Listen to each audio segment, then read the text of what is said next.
የኤርትራው ቃል አቀባይ ወይም ደግሞ ስፖክስ ፐርሰን የማነ ገብረ መስቀል እንዲሁ የተናገሩት ንግግር አለ።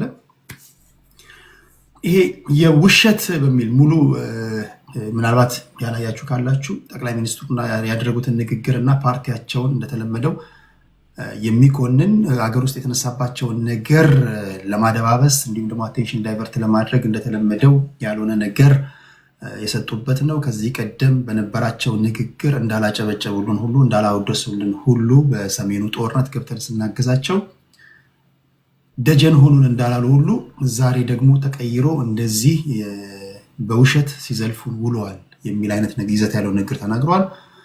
የቀይ ባህርም ጉዳይ ባልተለመደ ሁኔታ እንደዚሁ ከናሽናል ሴኪሪቲ ጋር አያይዘው ለመናገር የጠቀሱት ከጎላ ተራሮች ከእስራኤል ከጎላ ተራሮች ጋር አዛምዶ የተናገሩት ንግግር ራሱ የሚያስቅ ነው። በፍጹም ከእውነት የራቀ ውሸት ነው ጠቅላይ ሚኒስትሩ ዛሬ በሕዝብ ተወካዮች ምክር ቤት ያደረጉት ንግግር ብለዋል። ይሄ ነው እንግዲህ ከኤርትራውያን በኩል የተሰማው ነገር። ክብራትና ክብራን፣ በዚህ ላይ ሌላ ሰው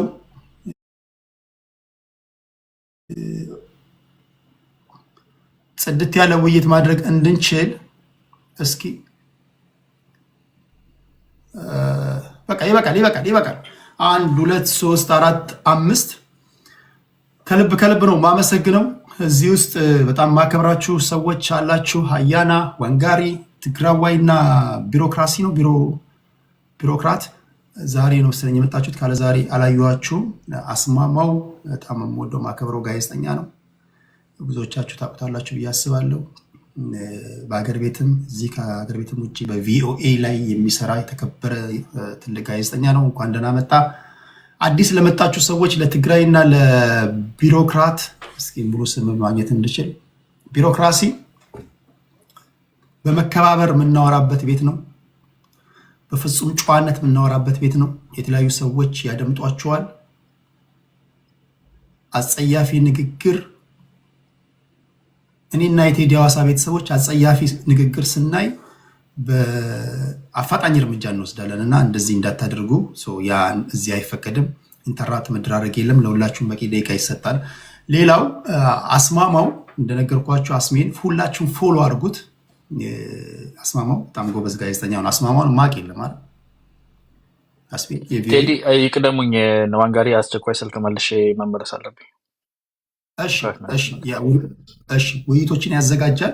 የተለያዩ ውይይቶችን በተለይም ደግሞ ኢንተርናሽናል ፖለቲክስ ዙሪያ ላይ እንግዶችን እየጋበዘ ከእናንተም ጋር ውይይት ማድረግ ይጀምራል። ያን እንዳመልጣችሁ ወደ እናንተ ኖቲፊኬሽን መምጣት እንዲችል እዚህ ውስጥ ያላችሁ በሙሉ ፎሎ አድርጉት።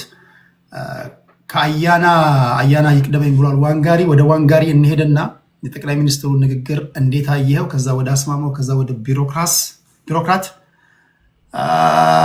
ከዛ በቃ ይሄ ነው። ዋንጋሪ 8 ደቂቃ አለ። እንዴት አየኸው የጠቅላይ ሚኒስትሩን የዛሬ ውሎ? ሰላም ቴዶ፣ እንዴት ናችሁ? ያና ሁላችሁም። እንግዲህ እኔ የዛሬው ትንታኔ ሁሉም ነገሮች ብስል እያሉ መምጣታቸውን ያሳየው። እንግዲህ የሰሜን ጦርነት ባይዘወይ በዚህ አጋጣሚ የመቶ አለቃ ታደሰ ቴሌ ሳልቫኖን መጽሐፍ አንብበሃል? የደርግ አነሳስና የኤርትራና የትግራይ እንቆቅልሽ ጦርነት የሚል መጽሐፍ ጽፈዋል። አንብበሃል? እሱን መጽሐፍ የማን ነው? የመቶ አለቃ ታደሰ ቴሌ ሳልቫኖ የደርግ አነሳስና የኤርትራና የትግራይ እንቆቅልሽ ጦርነት የሚል መጽሐፍ ላይ ጃንሆይ ሰኔ 16 ቀን 1968 ዓ.ም የተራገሙት እርግማን ላይ ምን ይላል? ሰሜን ጦርነት አይጣሽ ይላል። ሰሜን ጦርነት አይጣሽ፣ ሁል ጊዜ እርስ በርስ ተጠራጠሩ፣ አትተማመኑ፣ ተገዳደሉ ይላል እርግማናቸው። የደርግ ወታደሮችም ይሄ መለያችሁ መከበሪያችሁ አይሁን፣ ተዋረዱበት የሚል እርግማን ጽፏል እና የተራገሙ ስለሳቸው እርግማን የጻፉታል። አሁን ያ እርግማን እኔ አንድ ባንድ የደረሰ ይመስለኛል። አሁን ሳስበው በተለይ የሰሜን ጦርነትን ሳስበው አሁንም በኤርትራው ላይ የሆነው ነገር ስንመለከት አሁንም እየሆነ ያለው ነገር ስትመለከት ምንድን ነው የሚለውን ነገር እንደው አጋልጦ ነው። በዚሁ አጋጣሚ የመቶ አለቃ ታደሰን መጽሐፍ እንድታነቡት ልጋብዝና ዛሬ የተናገሩት ዶክተር አብይ የተናገሩት ንግግር የሰሜን ጦርነትን ሁኔታ አብዛኛው የምናውቀው ነው። ለምሳሌ በዛ ጊዜ የትግራይ ጀነራሎች ማነው የኤርትራ ጀነራሎች የኢትዮጵያን ጀነራሎች የመናቅ የማዘዝ ችግሮች እንደነበሩ፣ ግጭቶች እንደተፈጠሩ ዓለም አቀፍ ተቋማቶችም ሲዘግቡት የነበረ እውነታ ነው። መንግስት በስንት ያመጣውን እርቅ ከኤርትራ ጋር የፈጠረውን እርቅ ወደ ጦርነት ላለመግባት ያደርግ የነበረውን ትግል በዲፕሎማቲካሊ የሸፈናቸው ነገሮች በሙሉ በውስጥ ለመጨረስ ትግል ያደረገበትን ነገር በሙሉ እንግዲህ ዛሬ አደባባይ አውጥቶታል። እንደ ዛሬም ኦፕን ሆኖ አላየሁትም። በእርግጥ አብዛኛዎቹን በሚዲያ የሚታወቁ ናቸው። ሁሉም በዚህ ጉዳይ ስለመጣላታቸው በተለይ በትግራይ ህዝብ ላይ ለደረሰው ስለዘረፋው ስለሚነቃቅሉት እንዲያውም አንድ መድረክ ላይ ከኢትዮጵያን ጀነራሎች ጋር ጦር እስከ መማዘዝ ደርሰዋልም ተብሎ ተዘግቦም ነበረ የወቅቱ ዜና መለስ ብለን የምናስበው ከሆነ። ስለዚህ ምንድን ነው አዲስ ነገር? አዲሱ ነገር ፊት ለፊት ሁሉ ነገር ፍርጥርጥ አድርገው ማውራታቸው ነው። የቀይ ባህሩም ጉዳይ አሁን ፊት ለፊት ወጥቷል። እዚህ ጋር በዋነኛነት አሁን በህዝቡ ዘንድ ጠቅላይ ሚኒስትሩ ካደረጓቸው ንግግሮች በሶሻል ሚዲያ በሰፊው መነጋገሪያ የሆነው ጉዳይ ይሄ ነው። አሁን የብልጽግና ደጋፊዎች ወይም ደግሞ የማንም ደጋፊ ያልሆናችሁ ፖለቲከኞች ይሄን በገባችሁና በደረሳችሁበት ልክ ማስረዳት አለባችሁ። ምንድነው እሱ? ከዚህ ቀደም በእርግጥ ጠቅላይ ሚኒስትሩ ተናግረውታል፣ ነካ ለማድረግ ሞክረዋል። ከዚህ ቀደም በነበረው የፓርላማ ውሏችን ስለ ሻዕቢያ መወደስ ያቀርቡ ነበር። እንደውም አንዳንድ ሰዎች የሻዕቢያ ወታደሮች ዘልቀው ገብተው ጥቃት ፈጽመዋል፣ ውድመት አስከትለዋል ምናምን እያሉ በሚናገሩበት ሰዓት፣ ውሸት ነው እያሉ በሚናገሩበት ሰዓት ብዙ አይነት ማስተባበያ እየተሰጠ እንዳልነበረ ሁሉ ዛሬ ደግሞ ተመሳሳይ እኛ የምንለውን ነገር ደግሞ ተናግረዋል ጠቅላይ ሚኒስትሩ። ከሻዕቢያ ጋር የተጣላ ነው የትግራይ ወገኖቻችን ላይ ባደረሱት በደልና በፈጸሙት ውድመትና ዝርፊያ ነው ምናምን ብለዋል። እና የማነ ገብረ መስቀልም ይሄንን ያሉትና እነዚህ ሁለቱ ነገሮችን እንዴት ነው የምታስታርቁት? እስኪ ንገረኝ ዋንጋል። እንግዲህ ነገሮችን የምትረዳው በአውዱ ነው። ነገሮች የሚነገርባቸው አውዶቹን ካልተረዳናቸው በጣም አስቸጋሪ ነው የሚሆነው። ለምሳሌ የኤርትራ መንግስት በመከላከያ ኃይላችን ላይ የተፈጠረውን ግፍ ተከትሎ ወደዛ በተሻገሩ ጊዜ ላደረጉላቸው እንክብካቤና መልሰውም ደግሞ ሪቫይቭ እንዲያደርጉ ከጎናቸው መቆማቸውን አለመደገፍ አትችልም። እውነት ስለሆነ ፋክት ስለሆነ ማለት ነው። ነገር ግን በዛን ጊዜ በቀውጢ ጊዜ ከኢትዮጵያ መንግስት ጎን ቆመው የኢትዮጵያን ሰራዊት ስለታደጉ የሚሰሩት ወንጀል መነገር ባለበት ሞመንት ላይ ሊነገር አይገባም ብለህ ልትሞግት አትችልም። ሁሉም ነገር አውድ አለው የሚነገርበት። ሽምግልናውን መላኩንም ይታወቃል። እንደዚያን ነገሮች እንዳይደገሙ ተብሎም ንግግር ታደርጋለህ፣ ተፈታለህ። ወታደር እኮ የራስክም ወታደር ሄዶ ጥፋት ይሰራል። ወታደር ለምሳሌ የሻዕቢያ መንግስት ወታደርን ስርዓት አስይዝልን ብለህ ትናገራለህ። በወቅቱ 87% የኢትዮጵያን መከላከያ ሰራዊት በኦራል አናቱ ላይ ሄደህበት ገለህ ሬሳውን እርቃኑን ጨፍረህበት በዛም ግፍ ሰርተህበት ሄዶ ሪቫይቭ አድርጎ ስለተመለሰና ከአንተ ጎን በቆሙበት ወቅት ላይ ያን አለማመስገን አትችልም። ችግርም ሲቀርብልህ የኢትዮጵያ መከላከያ ሰራዊት እኮ በትግራይ ላይ ለፈጸሙት ወንጀል ተከሰው ፍርድ ቤት የተፈረደባቸው እኮ አሉ። በወቅቱ ለህግ አግባብ አቅርባ ያስቀጣም ታስቀጣለህ። እስከዛ ድረስ ደግሞ ዲፕሎማሲ የሚባል ነገር አለ። ብዙ ነገሮች አሉ። መንግስት ሁሉን ነገር አደባባይ አውጥቶ እንዲያወራልህ እዚህ ቁጭ ብለው ፌስቡክ ላይ እንደምትለጠልጠው ቁጭ ብሎ እንዲለጠልጥ መጠበቅም ተገቢ ነው ብዬ አላምንም። አውዱ ሁለቱ ንግግሮች ያደረጉበት አውድ ወሳኝነት አለው። መቼ ነው በብልጽግናና በሻዕቢያ ማኩል ጫፍ የደረሰው? ኩርፋዩ የጀመረው መቼ ነው? ገፍቶ የወጣው መቼ ነው የሚለው ነው ዛሬ ዶክተር አብይ ዘርዝረው የነገሩ ነው። አናቅም። የፕሪቶሪያው ስምምነት ሲፈረም ተኮላፊና ብሎ ፕሬዚደንት ኢሳያስ መናገራቸውን አናውቅም። ህወሓትን ካልጨረስኩ የሚለው ነገር አይሆንም፣ በእርቅን ጨርስ እንታገል የሚለው ነገር እውነት አልነበረም። ይሄ እኮ በዛን ጊዜም ራሱ በዶክተር አብይና በእኛ ሰራዊትና በኤርትራ ሰራዊት መካከል ላይ በትግራይ ለሚነቃቀሉ ፋብሪካዎች ግጭት እንደተነሳ በሚዲያ አልተዘገበም? የሂውማን ራይትስ ምናምን ተቋም አልዘገበም? ይሄን ነገር አውጥቼው አሳያለሁ። ስላልተዘጋጀሁበት ይዤው አልመጣሁም እንጂ አንድ የዓለም አቀፍ ተቋማት ይሄ ግጭት መፈጠሩን ዘግበው ነበር በወቅቱ። አዎ ግጭት ተፈጥሯል ብለህ እዚህ ጋ ከኤርትራም ጋር ተዋግተህ እዚህ ጋ የራስ ወገን እየወጋ እዛ ጋ ያለውን የፖለቲካ ጡዘት አሁን በተግባር እያየነው ነው እንዴት እንደሚገለበበት። እና መንግስት የሚናገረውን ነገር አውድ አለው። እንደ አውዱ እንደ አስፈላጊነቱ ትናገራለህ። ዛሬም በአውዱ መሰረት ነው አይቻለው። አንዳንድ ሚዲያዎችም ይኸውና የቱ ጋር እናገኝ በዚህ ጊዜ እንደዚህ ብላል በዚህ ጊዜ አዎ ትላለህ። የምትሰራውን በጓራ ትሰራለህ። የአንተ መከላከያዎች የሚያጥፋ መከላከያ እንዲህ ብሎ አታወራም። የሻዕቢያን መንግስት መከላከያውን የሚቆጣጠርበት ስርዓት አለው፣ ወታደሩን የሚያዝበት ስርዓት አለው። እንደ መንግስት ሃይ ሌቭል ታወራለህ። ያንን እንደ አውዱ ያወራውና እንደ አውዱ ያስረዳበትን ዶክተር አብይ አሁን እንደ አንዳንዱ እንደ የኢንቴግሪቲም ጉዳይ አድርገው የሚያቀርቡ ራሳቸውን ትልቅ ተንታኝ አድርገው የሚያቀርቡ የፌስቡክ አርበኞች የቲክቶክ አርበኞችንም ገጥሞኛል። ይሄ ትክክል አይደለም። ሁሉም አውድ አለው። በርቅ ይፈለጋል። ግልጽ ነው። ፕሪቶሪያ ሲፈረም ነው የፋኖም ኃይል የሻዕቢያም ኃይል ያኮረፈው። ከዛ በፊት የኤርትራ ኃይል ባደረገው መጋጨታቸው የዓለም አቀፍ ተቋማት ዘግበውታል። መንግስት ኦፊሻሊ አላምን ስላለና ወቅቱን ጠብቆ ወቅቱ ላይ ነገሩን አቅርቦታል። ይሄ የመንግስት አካሄድ ነው። የበለጠ ብልጽግናዎች የበለጠ ሊያስረዱት ይችላሉ። ግን እኔ እንደ አንድ ኢትዮጵያዊ መንግስትን ምክንያቱም መንግስት የሚሰራውን ስራ ስደግፍም ኮንስትራክቲቭ ሆኜ ነው፣ ሲሳሳትም በዚህ ተሳስታል ብዬ የምናገር ሰው ነኝ። ሳቀኛለህ አንተ በአንተ መድረክ ላይ ስህተቶች ሲሸፍን አታገኘኝም። አውዶችን ግን እንደ አውዱ ነው መረዳት ያለብን እንጂ ለራሳቸው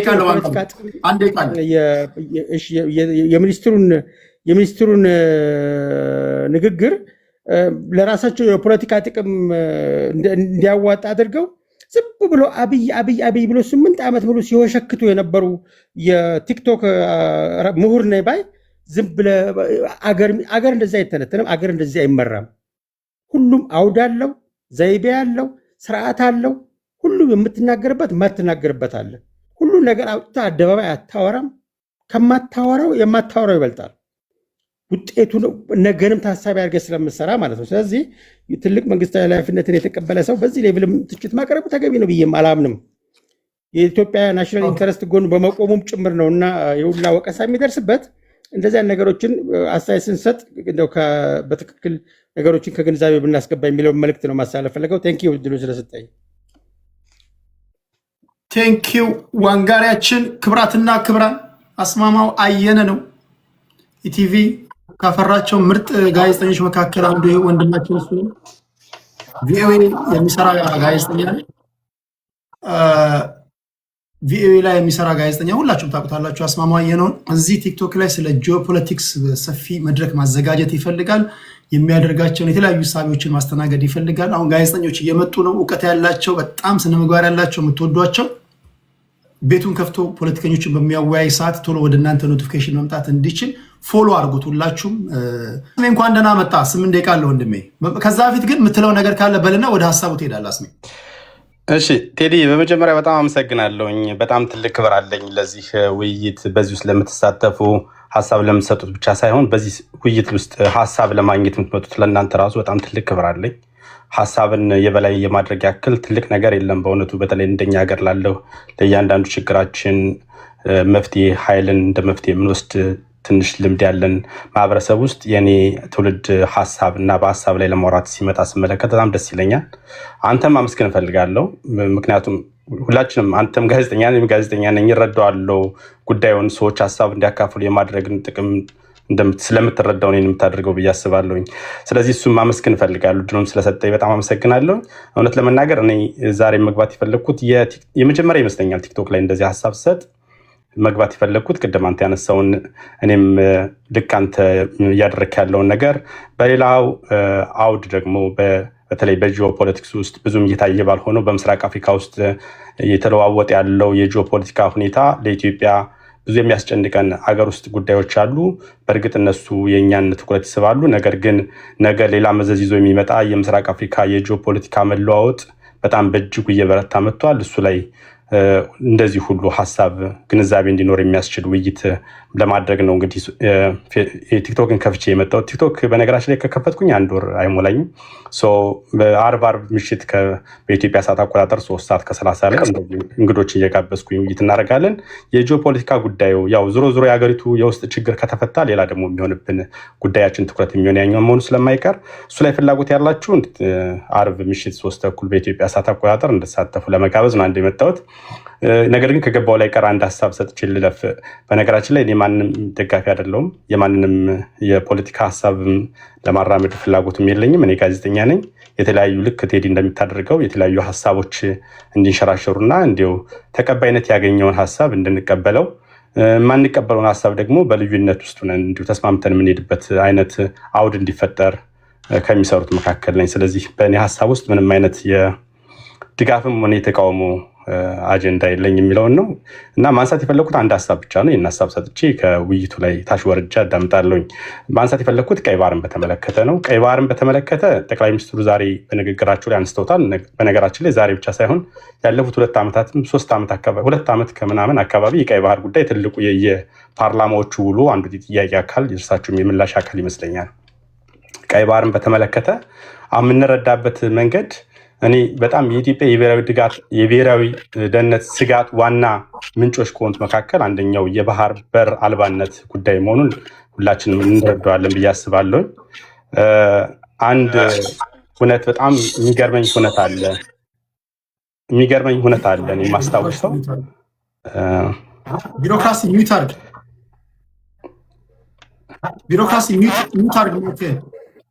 እሺ አንድ እውነት አለ።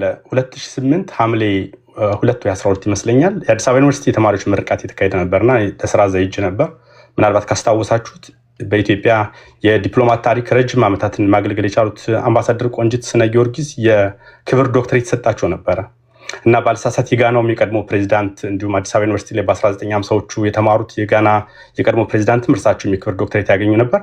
ያኔው የጠቅላይ ሚኒስትር ኃይለማርያም ደሳለኝ የክብር እንግዳ ሆነው ተገኝተው ነበርና አምባሳደር ቆንጂት ስነ ጊዮርጊስ በንግግራቸው የክብር ዶክተሬቱ ካገኙ በኋላ ንግግር ሲናገሩ በጣም የቀይ ባህር ጉዳይ በጣም ሌላው የይስች ሀገር የመከራ ምንጭ መሆን አይቀርም። ስለዚህ ክቡር ጠቅላይ ሚኒስትር ለዚህ ጉዳይ ምን ያክል ትኩረት ሰጥታችሁታል? ምናልባትም ኢትዮጵያ ከዚህ በኋላ የምትቸገረው እና ችግሮች የሚመነጩት ከቀይ ባህር አካባቢ ነው የሚሆነው፣ ቀይ ባህር ከኛ እጅ እየወጣ ነው የሚል ሀሳብ ተናግረው ነበር እና ይህ ከሆነ ከ2-3 ዓመት በኋላ ቀይ ባህር እንደተመለከት ነው የእኛ ሳይሆን የብዙ ሀገራት ሆኗል። በጅቡቲ ላይ የሰፈሩት ከ9 በላይ ሀያላን ሀገራት መኖራቸው አይደለም የምንመለከተው። የእነሱ የፓወር ፕሮጀክሽን ጉዳይ ብቻ ሳይሆን እነሱ እያንዳንዱ የሚያስነጥሳቸው ጉዳይ እኛ ላይ ትልቅ የሆነ ተጽዕኖ መፍጠሩ አይቀርም። ቻይና የምትባል ሀገር በዓለም ላይ ብቸኛ የጦር ሰፈር ያላት ጅቡቲ ላይ ነው። ሩሲያ ተደጋጋሚ ከሱዳን ጋር የባህር በር የጦር ቤዝ የማቋቋም ስራዋን እየጨረሰች ባለችበት ጊዜ ሱዳን ወደ ጦርነት ስለገባች እሷም ከዩክሬን ጋር ጦርነት ስለገባች ነው። ስለዚህ ሁሉም ሀያላን ሀገራት እኛ አፍንጫ አሉ።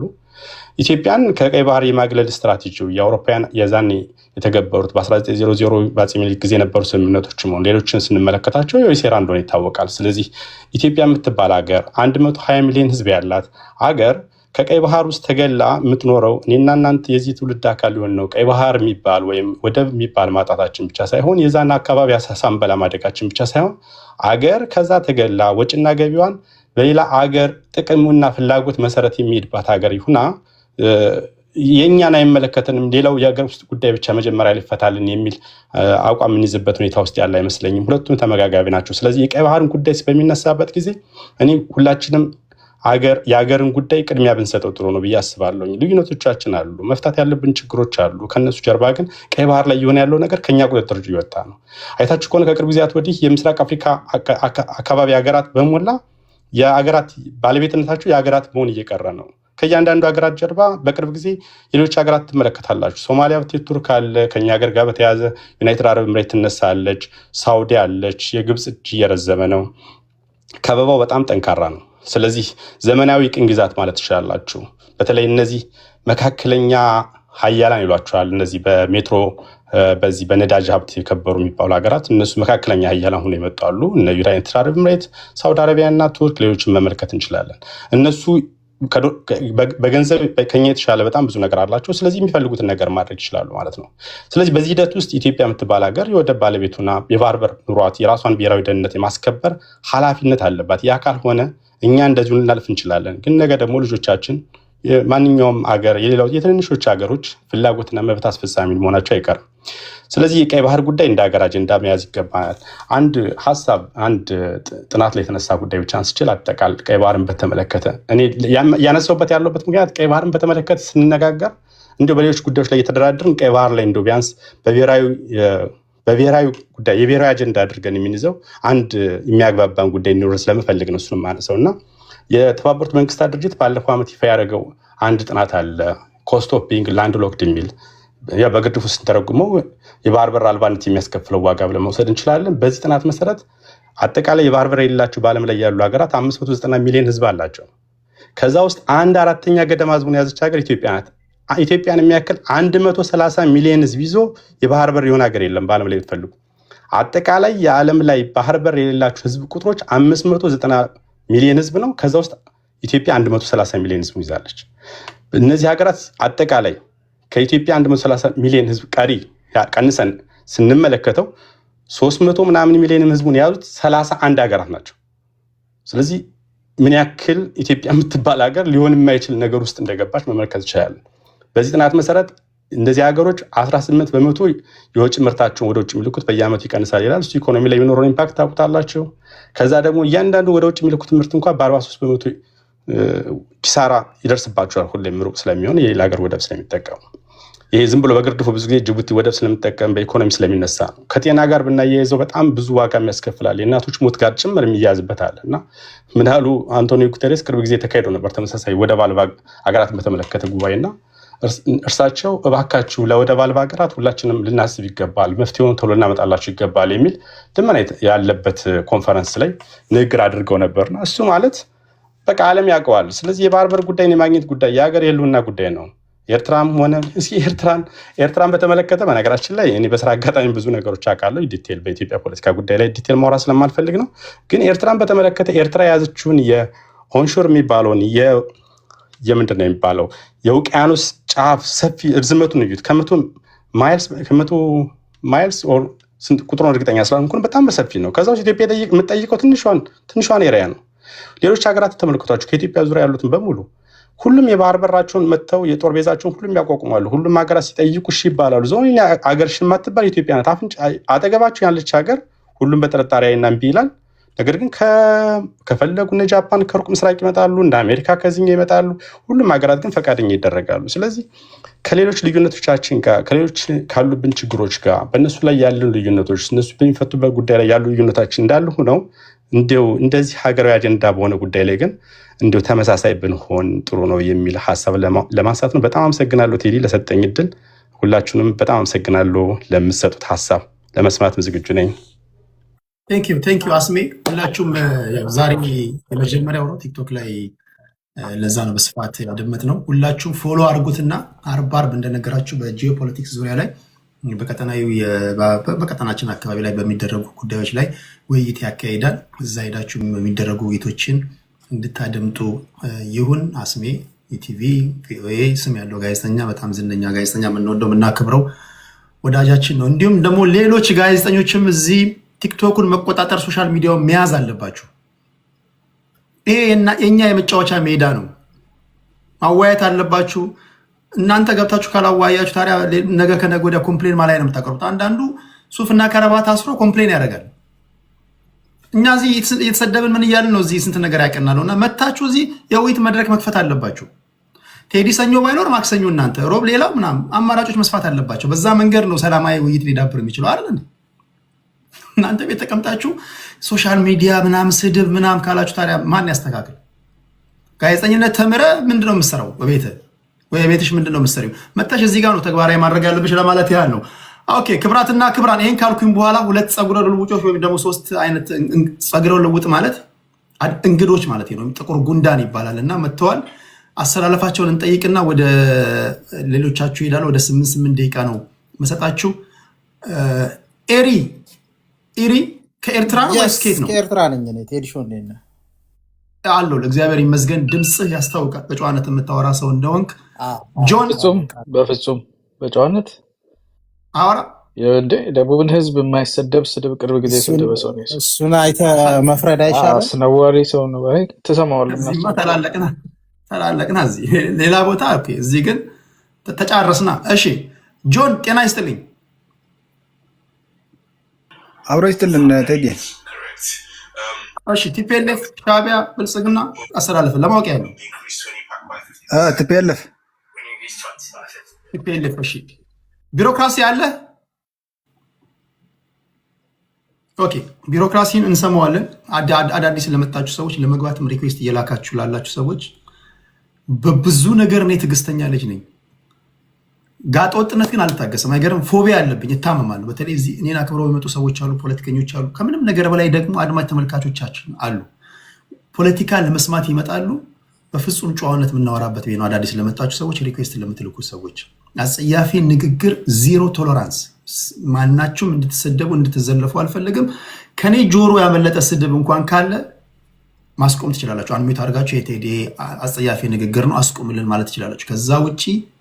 ከዛ ውጪ የቴዲ ጓደኛ ነን ምናምን የአጎቴም ልጅ ብትመጣ እዚህ ጋር በቃ እለወጥብሃለሁ እና በተለይ ለስነ ምግባርና ለጨዋነት ሰፊ ቦታ እንሰጣለን።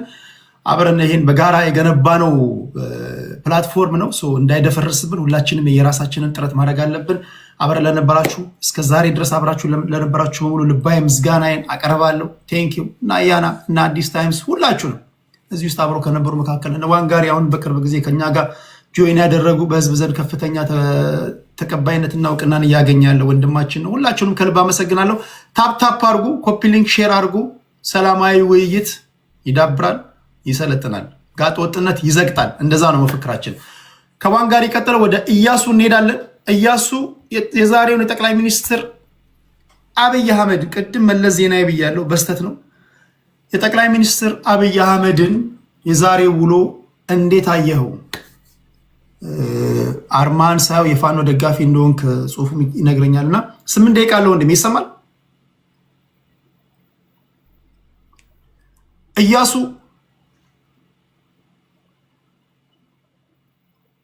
ኢያሱ የምንልህ ከዚህ ቤት ነው። ይሰማል? አንድ የመጨረሻ እድል እንሰጣለን ጊዜ ስለሌለን። እሺ ፖለቲከኞች ተሻምተው ነው እድል መጠቀም ያለባቸው። ከዛ ወደታች እናወርዳለን። ምክንያቱም የእኛ ስራ አይደለም ለምኑ አውሩ ማለት።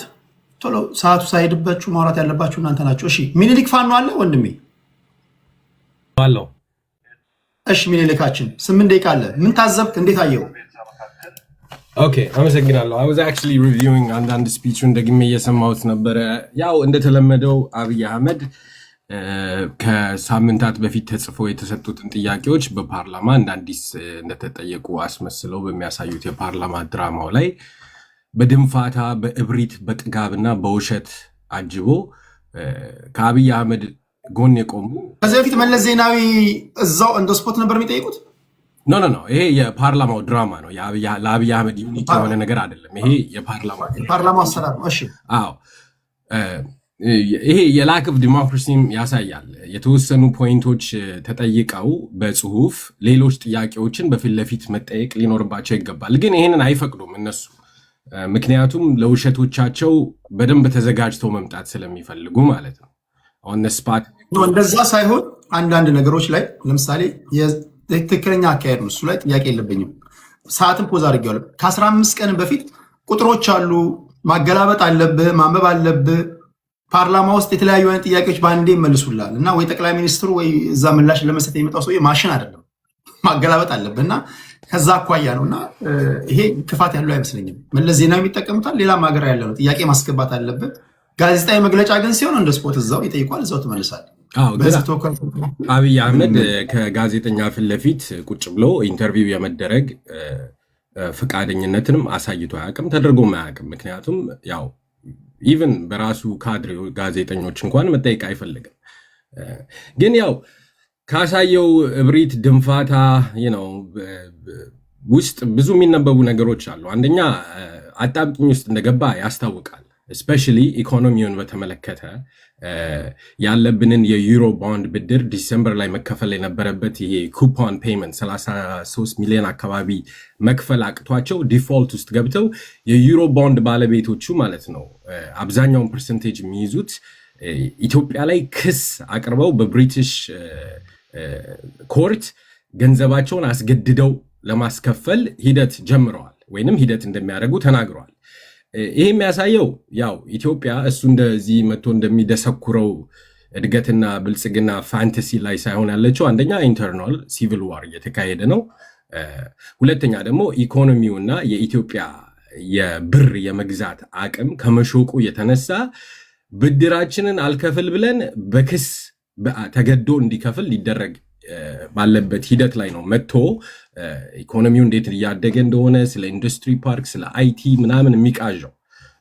እኔ ይሄ ዲሉዥን ነው በጣም ይሄ የግራንዲዮስ ዲሉዥን በቃ ይሄ ያልሆንከውን ነገር ሆነህ የሚታይ ቅዠት ነው ሰውየው ሲያስተጋባ የነበረው። ሁለተኛው ደግሞ የከሃዲነቱን ጫፍ ሌሎችን በመወንጀል የሱን ከሃዲነት ለመሸፋፈን ሲሞክር ታይቷል። ለምሳሌ ከኢሳያስ አፈወርቂ ጋር ያደረገው ስምምነት ኖቤል የተሸለመበትን ፕሮሰስ እንዴት አድርጎ እንዳፈረሰው ብናይ ቤሲክሊ በጣም የተዳከመና ወደ ክልሉ የሚፈረጥጥን ህወሓት ፕሪቶሪያ ሄዶ መጥፋት ያለበት ድርጅት እንዳይጠፋ ምክንያቱም ከአማራ ጋር በወልቃይት የተነሳ ያችን ካርድ ለመያዝ ሲል ህወሓት ሰርቫይቭ እንዲያደርግ ኢንሹር የሚያደርግ ኔጎሽዬሽን አድርጎ ቤሲክሊ ኢሳያስ ላይ ክህደት አካሂዷል።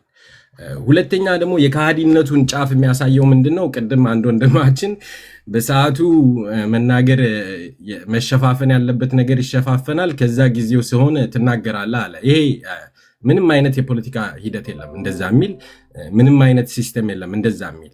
የሌላ ኢንዲፔንደንት የሆነ ሀገር ወታደሮች ኢትዮጵያ ውስጥ ገብተው ወንጀልን ሲሰሩ አልተሰራም ውሸት ነው እያሉን የነበሩት የብልጽግና ሰዎች ዛሬ መጥተው ከኤርትራ ጋር የተጣላ ነው በወደብ ጥያቄ ማንሳታችን ሳይሆን የትግራይ ህዝብ ላይ በደረሰው ጥፋት ነው ብለው ሊፎግሩን ይሞክራሉ። ይሄ እነጌታቸውን ለማስደሰት ይሁን ወይ በቃ ላይ የኢትዮጵያን ህዝብ ንቀት ይሁን ምን ይሁን አላውቅም። ቁጭ ብለው ግን የሻዕቢያ ሰራዊቶች የኢትዮጵያ መሬት ላይ አልገቡም ብለው በተደጋጋሚ ሲጠየቁበት ሲክዱን የነበሩት ሰዎች ናቸው። ይሄ ያው የከሃዲነቱን ጫፍ ያሳያል። ሌላ የከሃዲነቱን ጫፍ የሚያሳየው ምንድነው? the same thing ይሄ ሪፎርሙ ሲመጣ የአማራ የሚባሉት ኃይሎች አብይ አህመድ ወደ ስልጣን እንዲመጣ ድጋፍ ያደረጉለት ሰዎች በግለሰብ ደረጃ አማራ ብቻ ሳይሆኑ ኦሮሞዎቹም የት እንዳሉ ማየት ይቻላል። ይሄ ቲም ገዱ ምናምን ቲም whatever ሲባል የነበሩትን ሰዎች እንዴት አድርጎ ድራሻቸውን እንዳጠፋቸው አይተናል። እንዴት አድርጎ እንደካዳቸው ለሱ ስልጣን ሲል የማያደርገው የማይሰራው የማይፈጽመው ክህደትና ወንጀል እንደሌለ በተደጋጋሚ ባገኘው መድረክ ሁሉ ያረጋግጣል፣ በተግባሩም ያረጋግጣል። ሌላኛው ክህደቱ ደግሞ ያው የሶማሌላንድን በሜሞራንደም ኦፍ አንደርስታንዲንግ ፈርመናል፣ ኢትዮጵያ የወደብ ባለቤት ሆናለች ብሎ የውሸት የካርቶን መርከብ አሰርቶ ሰላማዊ ሰልፍ ሲያስጨፍራቸው የነበራቸው ሰዎችም እዚህ ውስጥ አሉ። ኢትዮጵያ የወደብ ባለቤት ሆነች ብለው ሲጨፍሩ የነበሩ ሰዎች የሶማሌላንድንም ክዷል። ኦኬ ለሶማሌላንድ ሬኮግኒሽን እንሰጣለን ብሎ አሁን ክዷቸዋል። እነሱንም አብይ አህመድ ጋር ጥምረት የፈጠረ ማንኛውም ኃይል መጨረሻው በአብይ አህመድ ተክዶ ወይ ጠላት መሆን ወይ አብይ አህመድ ጋር ጥምረት የፈጠሩትን ሰዎች ክዶ ከጠላቶቹ ጋር ሌላ ጥምረት መፍጠር ነው የአብይ አህመድ ተግባር የሚያሳየው ማለት ነው። ዞሮ ዞሮ ምንም አዲስ ነገር ማለት ላይክ በፐርሰንቴጅ ደረጃ ይሄ እዚህ ሀገር እንደሚደረገው 4 ፒኖኪዮ 5 ፒኖኪዮ ምናምን በጣም አንድ ፖለቲከኛ ብዙ ውሸት ሲያወራ ኒውዮርክ ታይምስ ምናምን የፒኖኪዮ ምልክት ይሰጡታል ማለት ነው። ስንት ፒኖኪዮ ብለው አብይ አህመድ ኢንፊኒት ፒኖኪዮ ቢሰጠው ራሱ የማይበቃው ሰው ነው። ምክንያቱም ውሸቱ ገደብ የለውም፣ ልክ አያውቅም። ከምንም ነገር በላይ የሚያሳየው ደግሞ ምን ያህል ህዝብንና የህዝብን ኢንተሌክቹዋል እንደሚንቅ ነው። እዛ በቀን አንድ ጊዜ መብላት ያቃታቸው አስተማሪዎች፣ ዶክተሮች ያሉባት አገር ላይ ቁጭ ብሎ ስለ ኢኮኖሚው እድገትና ስለ ኢትዮጵያ ብልጽግና ሊደሰኩርልን ይሞክራል። በመጨረሻ ማለት የምፈልገው ደግሞ ያው ያለበትን የፍራቻ ጫፍ የሚያሳዩ ነገሮች ምንድናቸው? የፋኖ ጉዳይ በጣም እያብረከረካቸው ነው። ይሄ ኢትዮጵያን ከመካድ ጋር ያገናኙታል። ፋኖ ከከሌ መሳሪያ ከገዛ ከከሌ ጋር ጥምረት ከፈጠረ ኢትዮጵያን እንደ ካዳ አድርገው ሊነግሩን ይፈልጋሉ። ግን እነሱ ከአረብ ኤሚሬትስ ከአይራን ካገኙት አረብ ሀገር ሁሉ አረቦቹ ኢትዮጵያ ውስጥ ያላቸውን የሃይማኖት ጥቅምና አግሪካልቸራል ፕሮዳክት ጥቅም እያስከበረ የኢትዮጵያን ህዝብ የሚጨፈጭፍበትን ድሮንና መሳሪያ የሚገዛው ግን ከአረቦቹ ነው። ለህልውናቸው የሚታገሉትን ሰዎች ግን ከማን ጋር ጥምረት ሊፈጥሩ እንደሚችሉ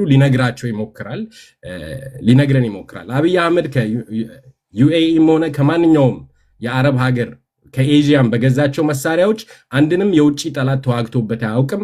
አንድም ኢንች የኢትዮጵያን ሉዓላዊነት አስከብሮበት አያውቅም። እንደውም በተቃራኒ ኢትዮጵያውያንን የሚጨፈጭፍበትን መሳሪያ ከአረብ እየገዛ እስካሁን ቀጥሏል። ሌላውን ሲመለስ ቴንክ ዩ ምኒልክ።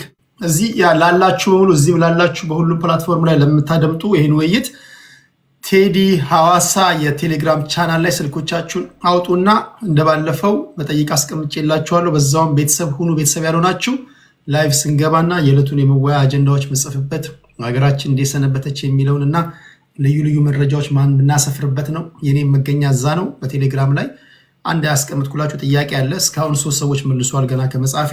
ጥያቄው በአጭሩ እንዲህ ነው የሚለው የዛሬውን የጠቅላይ ሚኒስትር አብይ አህመድ የፓርላማ ንግግር እንዴት አያችሁት? መጨረሻ ላይ ከእነሱን ካሰናበትኩኝ በኋላ የጻፋችሁልኝን ኮመንት አንድ በአንድ ስማችሁን እየጠራውኝ የማነብ ይሆናል። ለእኔም ግብዓት ለአድማጭ ተመልካቾችም ግብዓት እንዲሆን በእውቀት የተሞላ ኮመንቶቻችሁን አስቀምጡልኝ፣ አነባለሁ ለማለት ያህል ነው። ቴንክ ዩ። ከምኒልክ ቀጥሎ ወደ አያና እንሄዳለን። አያና። እሺ ቴዲ እንዴት ነህ? ደህና ነህ? ዞር ብዬ መመለስ ነበረብኝ። እኔ ጥያቄውን በትክክለኛ ፎርማቱ ልመልሰው እዛም ጠየቀውና እንዴት አያችሁት የሚል ሞር ጀነራል ቢኮዝ አሁን ብዙ ረጅም ሰዓት ነው ላዩ ሰዎች በክፍል እኔ 2 ክፍል ነው የወጣ ነው ያየሁት። አይ ቲንክ ቲቪ ላይ በፋና ላይ ነው ያየሁትና ረጅም ነው። እዛ ውስጥ የተጠቀሱ የተነሱ ነገሮች ሀገር ላይ ያሉ ወሳኝ የሚባሉ ነገሮችን ይከቨር ያደርጋሉ። ከኢኮኖሚ፣ ከትምህርት፣ ከውጭ ጉዳይ፣ ከሰላም፣ ከብዙ ነገር አንፃር ያንን ሁሉ ውስጥ ገብቼ መበርበሩ ብዙ አይታየኝም። እዚህ ላይ የሚናገሩ ሰዎች የሚነኳቸውን ነገሮች እዛ ጋር ኤቪደንስ እንዲቀርብም ነው ቅድም አንተ እንዳልከው ጊዜ የተሰጠው ይዞ የቀረባቸው ኤቪደንሶች አሉ። ስለ ኢኮኖሚ ሲያወራ ቁጥር እየጠራ ነበር የሚያወራው። ከዚህ ፐርሰንት እዚህ ቁጥር በጣም አስፈላጊ ስለሆነ ማለት ነው። ቢኮዝ ትያዝበታለህ ቁጥር ደፍረህ ቁጥር በፓርላማ ላይ ቁጭ ብለህ ስጠራ ያለ ነገር አለ ማለት ነው። ታንጀብል ድርጅቶች እየጠራ አይኤምኤፍ፣ ወርልድ ባንክ እያለ ሲጠራልህ ዝም ብሎ በደመና ላይ እንጋልባለን እንደሚለው ወንድማችን ማነው ስሙ እንደዛ አይነት ደመና የመጋለብ ቅዠት ሳይሆን ታንጀብል የሆነ መሬት የያዘ ነገር ነው ማለት ነው። ስለዚህ እዛ ላይ ቅሬታ ካለ ግዴታ መቀበል አለብን አይደል ነው። አይ አንስማማ፣ ይሄ እንደዚህ ነው፣ ይሄ እንዴት መሬት አልወረደም ካለ እዛ ላይ ተመስርተን እኛም የራሳችን ቁጥር አቅርበን ብንወያይ ጥሩ ነው። ብሶቱ ይገባኛል፣ በጣም ብሶት አለ። እኔም እውነት ለመናገር ይሄን ሰውዬ ካሁናውን ጣልኩት፣ ካሁናውን እንደዚህ ሆነ ምናም ብዬ 8 ዓመት ሙሉ የተንከራተትኩ 7 ዓመት ወይ 3 ዓመት የተንከራተትኩ በሆን ዛሬ ያየሁት ነገር ይረብሽኛል። እንደዛ ቢሆን እኔም እረብሻለሁ። because not only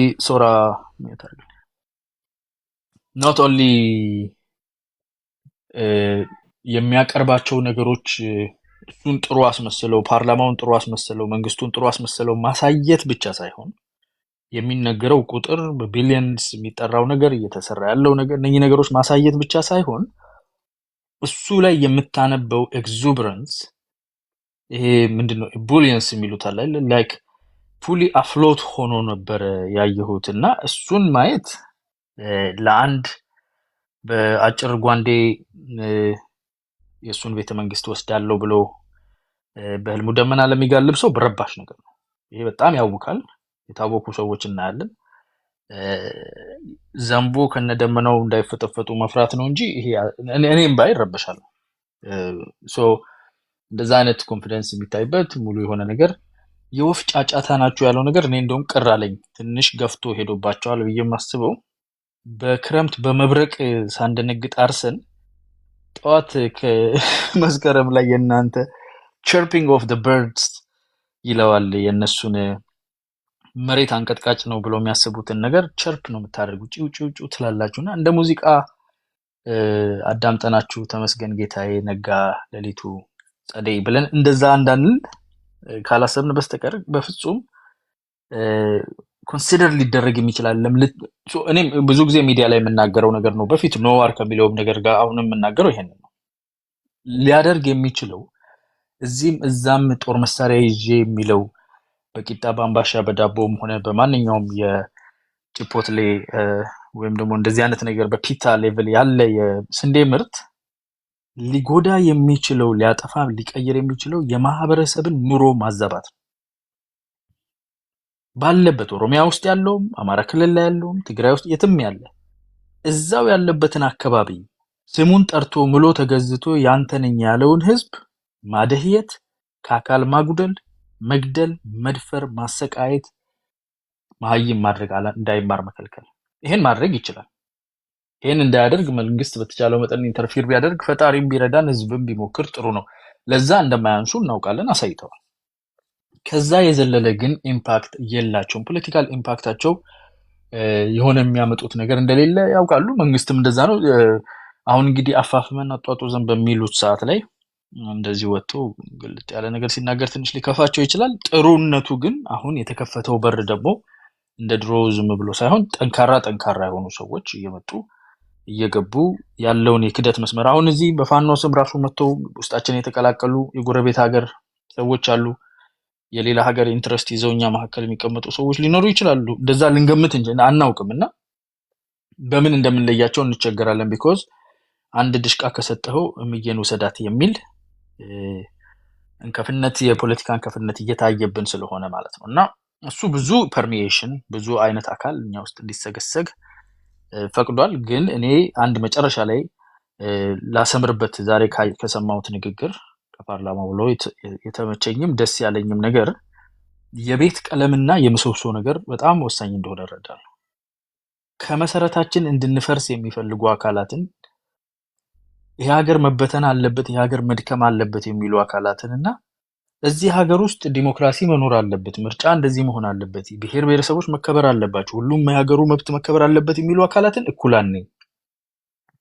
እኛ ውስጥ ለውስጥ ቀለም ላይ ፖለቲካ ላይ ያሉ ልዩነቶችን አስተዳደር ላይ ያሉ ልዩነቶችን ኢትዮጵያን ሊያፈርስ የሚፈልግ አካል ላስታጥቅህ አብሬህ ልቁም ሲልህ እንዳታምነው። አንዳንዶቹ በተለይ ዛሬ ስለ ህግደፍ የተገለጸው ነገር በጣም የሚያሳፍር ህግደፍ ተቀጥሮ መጥቶ ጦርነት በሚያግዝበት ሰዓት ራሱ በዘበኛ ካልሆነ በስተቀር የትግራይን ህዝብ በሰንሰለት ካልተያዘ ለማጥፋት ምን ያህል እንደሚጓጓ መጨረሻም ላይ በፕሪቶሪያ ምን ያህል ዲስአፖይንት ሆኖ አሁን ወዳለበት ፖዚሽን እንደገባ ግልጽ አድርገው ከነ ምስክር ጠቅላይ ሚኒስትሩ ተናግረዋል።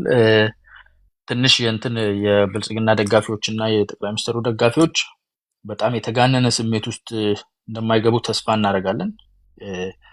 የእሳቸውን ኤግዞብረንስ አይተው እነሱ ደግሞ ቡር እንደማይሉብን ተስፋ እናደርጋለን። የተቃዋሚ አካላትም በዚህ ዲስአፖይንት ሳይሆኑ እነሱም ጠንክረው መስራት መሳሪያን የመረጡ ሰዎች ግን ስራቸው የትም እንደማይወስድና እስከዛሬ እዚህ ላይ የምንናገረው ዘግናኝ ነገር ብቻ እንደሆነ ውጤታቸው ምንም ጥለነው አወረድነው ተንቀጠቀጠ ልትደግፉት ነው ምናምን የሚሉን መሪ የባስ አምሮበት የባስ ደስ ብሎት የባስ የወፍ ጫጫታ ናችሁ እያላችሁ ጉዳታችሁ መሬት ላለው ለእናቶቻችን ለእህቶቻችን ነው። እንዳየ ነው ተማሪዎቻችንን መሀይም አደረጋችሁ፣ ህዝባችንን ገደላችሁ፣ መምህር አረሸናችሁ፣ ዘረፋችሁ። ከሌላ ሰርቶ ህዝብ ሰው የሚነግድ በሚሊዮን በ200 ሺህ የሚቸረችር ታጣቂ ኦሮሚያ ውስጥ አማራ ክልል ላይ ተበተነብን። ከዚህ እንውጣ። የሰላም በሮች ክፍት ሆነው ነው ያሉት። እሱ ላይ በጣም አድንቄያለሁ። ፕሪንሲፕሉ አይቀየርም፣ ለሁሉም ክፍት ነው። ቂጣ ነኝ ብለህና፣ አምባሻ ነኝ አፋብን ነኝ ብለህና፣ አፋባ ነኝ ብለህና፣ ኦላ ነኝ ብለህና፣ ኦነግ የፈለግከውን በል። ሰላም አማራጭ ለህዝብ ሲባል የሰላም አማራጭ በሩ ክፍት ነው ያሉትን ወድጃለሁ። ሆፕፉሊ የፖለቲካ ምህዳሩ ይሰፋል ብዬ ተስፋ አደርጋለሁ እንዳሉት። እኔ ከዚህ በፊት ባይዞ ፕሬዲክት ሳደርገው የነበርኩት ነው። ሞር ድምጾች መስማት እንፈልጋለን። ሞር የሚቃወሙ በስርዓት ለሀገራቸው የሚቆረቆሩ መንግስትን ቻሌንጅ የሚያደርጉ ኦዲት የሚያደርጉ ኃይሎች ይቀላቀላሉ ከዚህ ምርጫ በኋላ ብዬ ተስፋ አደርጋለሁ። አመሰግናለሁ። ከልብ አመሰግናለሁ። በነገራችን ላይ ይሄ ከዚህ በፊት ቲፒኤልኤፎች ወይም ደግሞ ኢህአዴጎች የሚተቹበት ጉዳይ ነው። ምርጫ መወዳደር ነገ እዚህ በየሶሻል ሚዲያው በመጽሐፍ በምናምን በኢንተርቪው የምታደርጉትን እዛው የህዝብ ተወካዮች ምክር ቤት ሆናችሁ ቻሌንጅ እንድታደርጉ ይረዳችኋልና ገና ካሁኑ መዘጋጀት አለባችሁ። በተለይ ፖለቲከኞች ካላችሁ፣ በግል የምትወዳደሩ ፓርቲም ያላችሁ ካሁኑ መስራት አለባችሁ። ካሁኑ ሰርታችሁ ተወዳደራችሁ እንግዲህ እድላችሁን እንትን ማለት አለባችሁ። እንኳን አገር ቤት ያላችሁ አይደለም ከሀገር ውጭም ያለው ራሱ ልደቱ አያሌው መወዳደር እንዳለባችሁ ይናገራሉ። አቶ ልደቱ አያሌው እንግዲህ እንዳትገቡ እያሉ የሚናገሩ ሰው ናቸውና በምርጫ ላይ ያላቸውን አቋም ታውቃላችሁ። ይሄን የምለው ለምንድን ነው? የእናንተን ሀሳብ እዛ የህዝብ ተወካዮች ምክር ቤት ውስጥ ሆናችሁ መስማት ስለምንፈልግ ነው። የተለየ ሀሳብ መንሸራሸር ስላለበት ነው። ልክ እዚችው በቲክቶክ እንኳን በትንሿ እንደምንሰማው ማለት ነውና የግድ ያስፈልጋል ብዬ አስባለሁና እዛ ላይ መሳተፍ አለባችሁ። ከልብ አመሰግናለሁ። አያና እዚህ ጋር አንድ ሰውዬ አየለ ሰራተኛና አየለ ደላላው ሰራተኛና አሰሪ ምንድን ነው? አሁን ሪኩዌስት ልከሃል። አንተ መክፈል አለብህ። ምክንያቱም የማስታወቂያ ነው። አየለ ደላላው ሰራተኛና አሰሪ ለፖለቲካ ትንታኔ አይመስለኝም። ማስታወቂያም ስለሆነ አንተ በልዩ ሁኔታ ነው መስተናገድ ያለብህ። መክፈል አለብህ። አንተ ከፍለህ ግባ። እሺ፣ ከአያና ቀጥሎ ወደ ቢሮክራት እናልፋለን። ቢሮክራሲ ምን ደቂቃ አለው? ሰላም ቴዲ፣ አንዴ ለወንድሜ ኤሬ ብትሰጠው እኔ አንዴ እዚህ ጋር በሱ ፋንታ አወራለሁ እና ቀያይረን ቦታ ፕሊዝ። ቴንክ ዩ። እሺ፣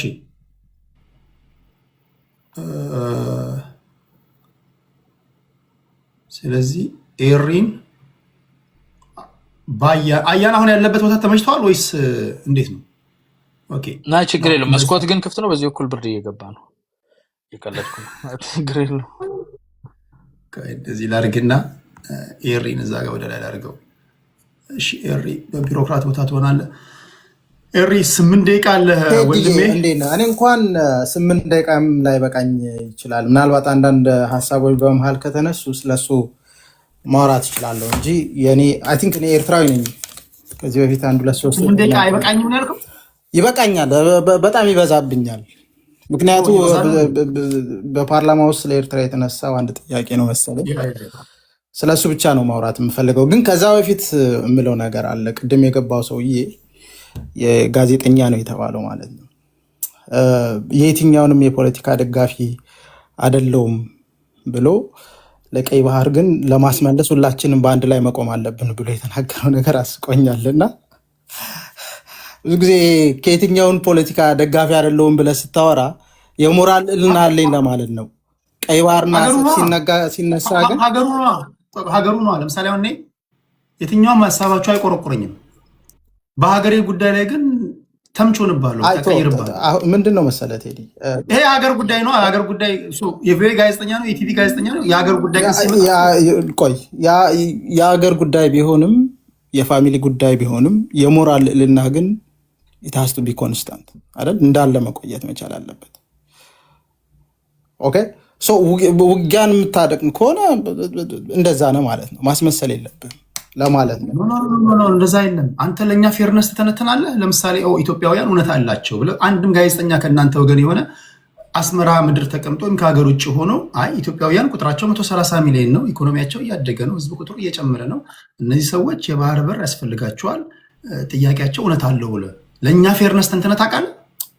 እሱን አይደለም እምልህ ያለሁት ማለት ብዙ ጊዜ የቀይ ባህር ሀሳብና አጀንዳ ሲነሳ ብዙ ሰዎች እስከ መጨረሻ ይሄዳሉ። ውጊያን ራሱ እንደ አማራጭ ያስቀምጣሉ። አየህ የዛን ጊዜ ሞራልህ ወደቀ ማለት ነው። ውጊያን ካነሳ አይቀር ከዛ በፊት ያለውን ትንተና እንደ ሞራላዊ ሰው ሆነ መቅረቡ ትክክል አይደለም ነው። ኤኒዌይስ እሱ እንደና እንርሳውና ከዛ በኋላ የተናገሩት ነገር አለ። ባይዘወይ እንደ ብልጽግና ቁጥርን የሚዳፈር አካል የለም። ብዙ ጊዜ ቁጥር ሲነሳ የፋክት ነው ይባላል፣ እውነተኛ መገለጫኛ ይባላል። እና ስለ ቁጥር ሲነሳ ግን የብልጽግና አካላቶች በጣም ነው የሚዳፈሩት። ውሸታቸው ልክ የለውም። በዚህ ውስጥም ተነግሮናል። ያለፈው ዓመት የ9.5 ጂዲፒ እድገት አሳይታለች ኢትዮጵያ ተብሏል። እግዚአብሔር ይወቀው። አሁን ደግሞ ወደ ደብል ዲጂት በሚባለው ወደ 10.5 በዚህ ዓመት ደግሞ ታስመዘግባለች የተባለውን ጂዲፒውን ምዝገባም አለ። እሱንም እናያለን። ለመጀመሪያ ጊዜ በውጥረት ውስጥ ሆኖ በውጊያ ውስጥ ሆኖ ሞኖፖሊ ኦፍ ፓወር ሞኖፖሊ ኦፍ ቫዮለንስ ያጣው መንግስት እጁ ላይ የሞተበት መንግስት በዚህ አይነት ደረጃ የኢኮኖሚን እድገት ሲያስመዘግብ በታሪክ ውስጥ እያየን ነው። አይዘወይ እና ቁጥር አይዋሽም ለባለው አዎ ቁጥር አይዋሽም።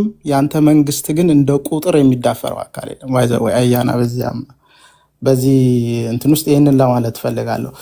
ስለ ኤርትራ አብይ አህመድ ስለ ኤርትራ የተጠየቀበትና መልስ የሰጠበት ሂደት በምን አይነት መንገድ ይታያል ከተባለ ምናልባት ስብዕናውን የገደለበት ሂደት ነው። እኔ ማለት ውሸት የተንጸባረቀበት አብይ አህመድ ለመጀመሪያ ጊዜ ለዛ ወንበር እንደማይመጥን የተረጋገጠበት ሂደት ካለ የዛሬ ሂደት ነው። ከዚህ በፊት ስለ ኤርትራ ብዙ ተወርተዋል። ኤርትራ መንግስት ኢትዮጵያ ውስጥ ትግራይ ውስጥ አልገባም፣ ችግር አልፈጸመም፣ መሪ ሆኖ ነው ከኛ ጋር ውጊያውን ሲመራ የነበረው። አሁን እንደተባለው ደግሞ ተወያል ነው እየገደለ የመጣበት ሂደት አለ ተብሏልና ይሄም ትክክል እንዳልነበረ መጨረሻ ላይ ደግሞ ምናልባት ምንድነው የሞያውን ግለት ያሳየበት ሂደት ነው እኔን የሚመስለኝ ጥቅል ባለ መንገድ ሳየው እና ያንን ነው የምለው። ቴዲ ቴንክ ዩ ኤኒዌይስ ቴንክ ዩ። እሺ ከልብ አመሰግናለሁ። ያው እኔ እድል የሰጠሁት የእናንተ ስም ስለተጠቀሰ ከእናንተ ሳይድ ኦፍ ስቶሪ አድማጭ ተመልካች ይስማ በሚል ነው ይህን ያን ለማድረግ ያህል ነው። ስለዚህ ከዚህ በኋላ በሚኖረን ቆይታ ከጆሮ የሚያመለጡ በአንተም ሳይድ የሚነገሩ ነገሮች አስጸያፊ ናቸው ብለህ ካሰብክ ይሄ ትክክል አይደለም ብለህ ማስቆም መብት አለ። በእኛም ሳይድ ደግሞ ህዝባችንንና ሀገራችንን በፍጹም ማክበር እንድትናገሩ መፈለገው። በፍጹም ስል በፍጹም በጣም ዜሮ ቶሎራንስ በሀገሬ ጉዳይ ላይ ማለት ነው። እድል ከሰጠኋችሁ እናንተ ታወራላችሁ። በሀገሬና በዚህ ጉዳይም ስታወሩ እንደዛው እንዲሆን እፈልጋለሁ ለማለት ያህል ነው። እሺ በተረፈ ፍጹም ደረጃውን የጠበቀ ውይይት እንድሰሙ ጥረት እናደርጋለን። ኤሪን እናመሰግናለን። ከኤሪ በኋላ ወደ አዲስ ታይምስ ሄድና ወደ ቢሮክራሲ ሬዲ። ኦኬ ቢሮክራሲ ከአዲስ ታይምስ በኋላ ይሆናል። ቢሮክራሲ እሺ፣ አዲስ ታይምስ 8 ደቂቃ አለ። ኦኬ ቴዲዬ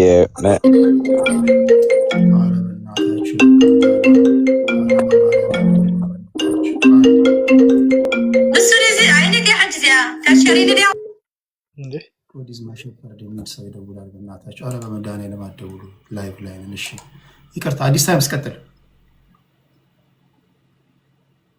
ቴዲ እኔ ማንሳት የምፈልገው በአጀንዳው ላይ ነው። አጀንዳው የአብይ ንግግር ነው።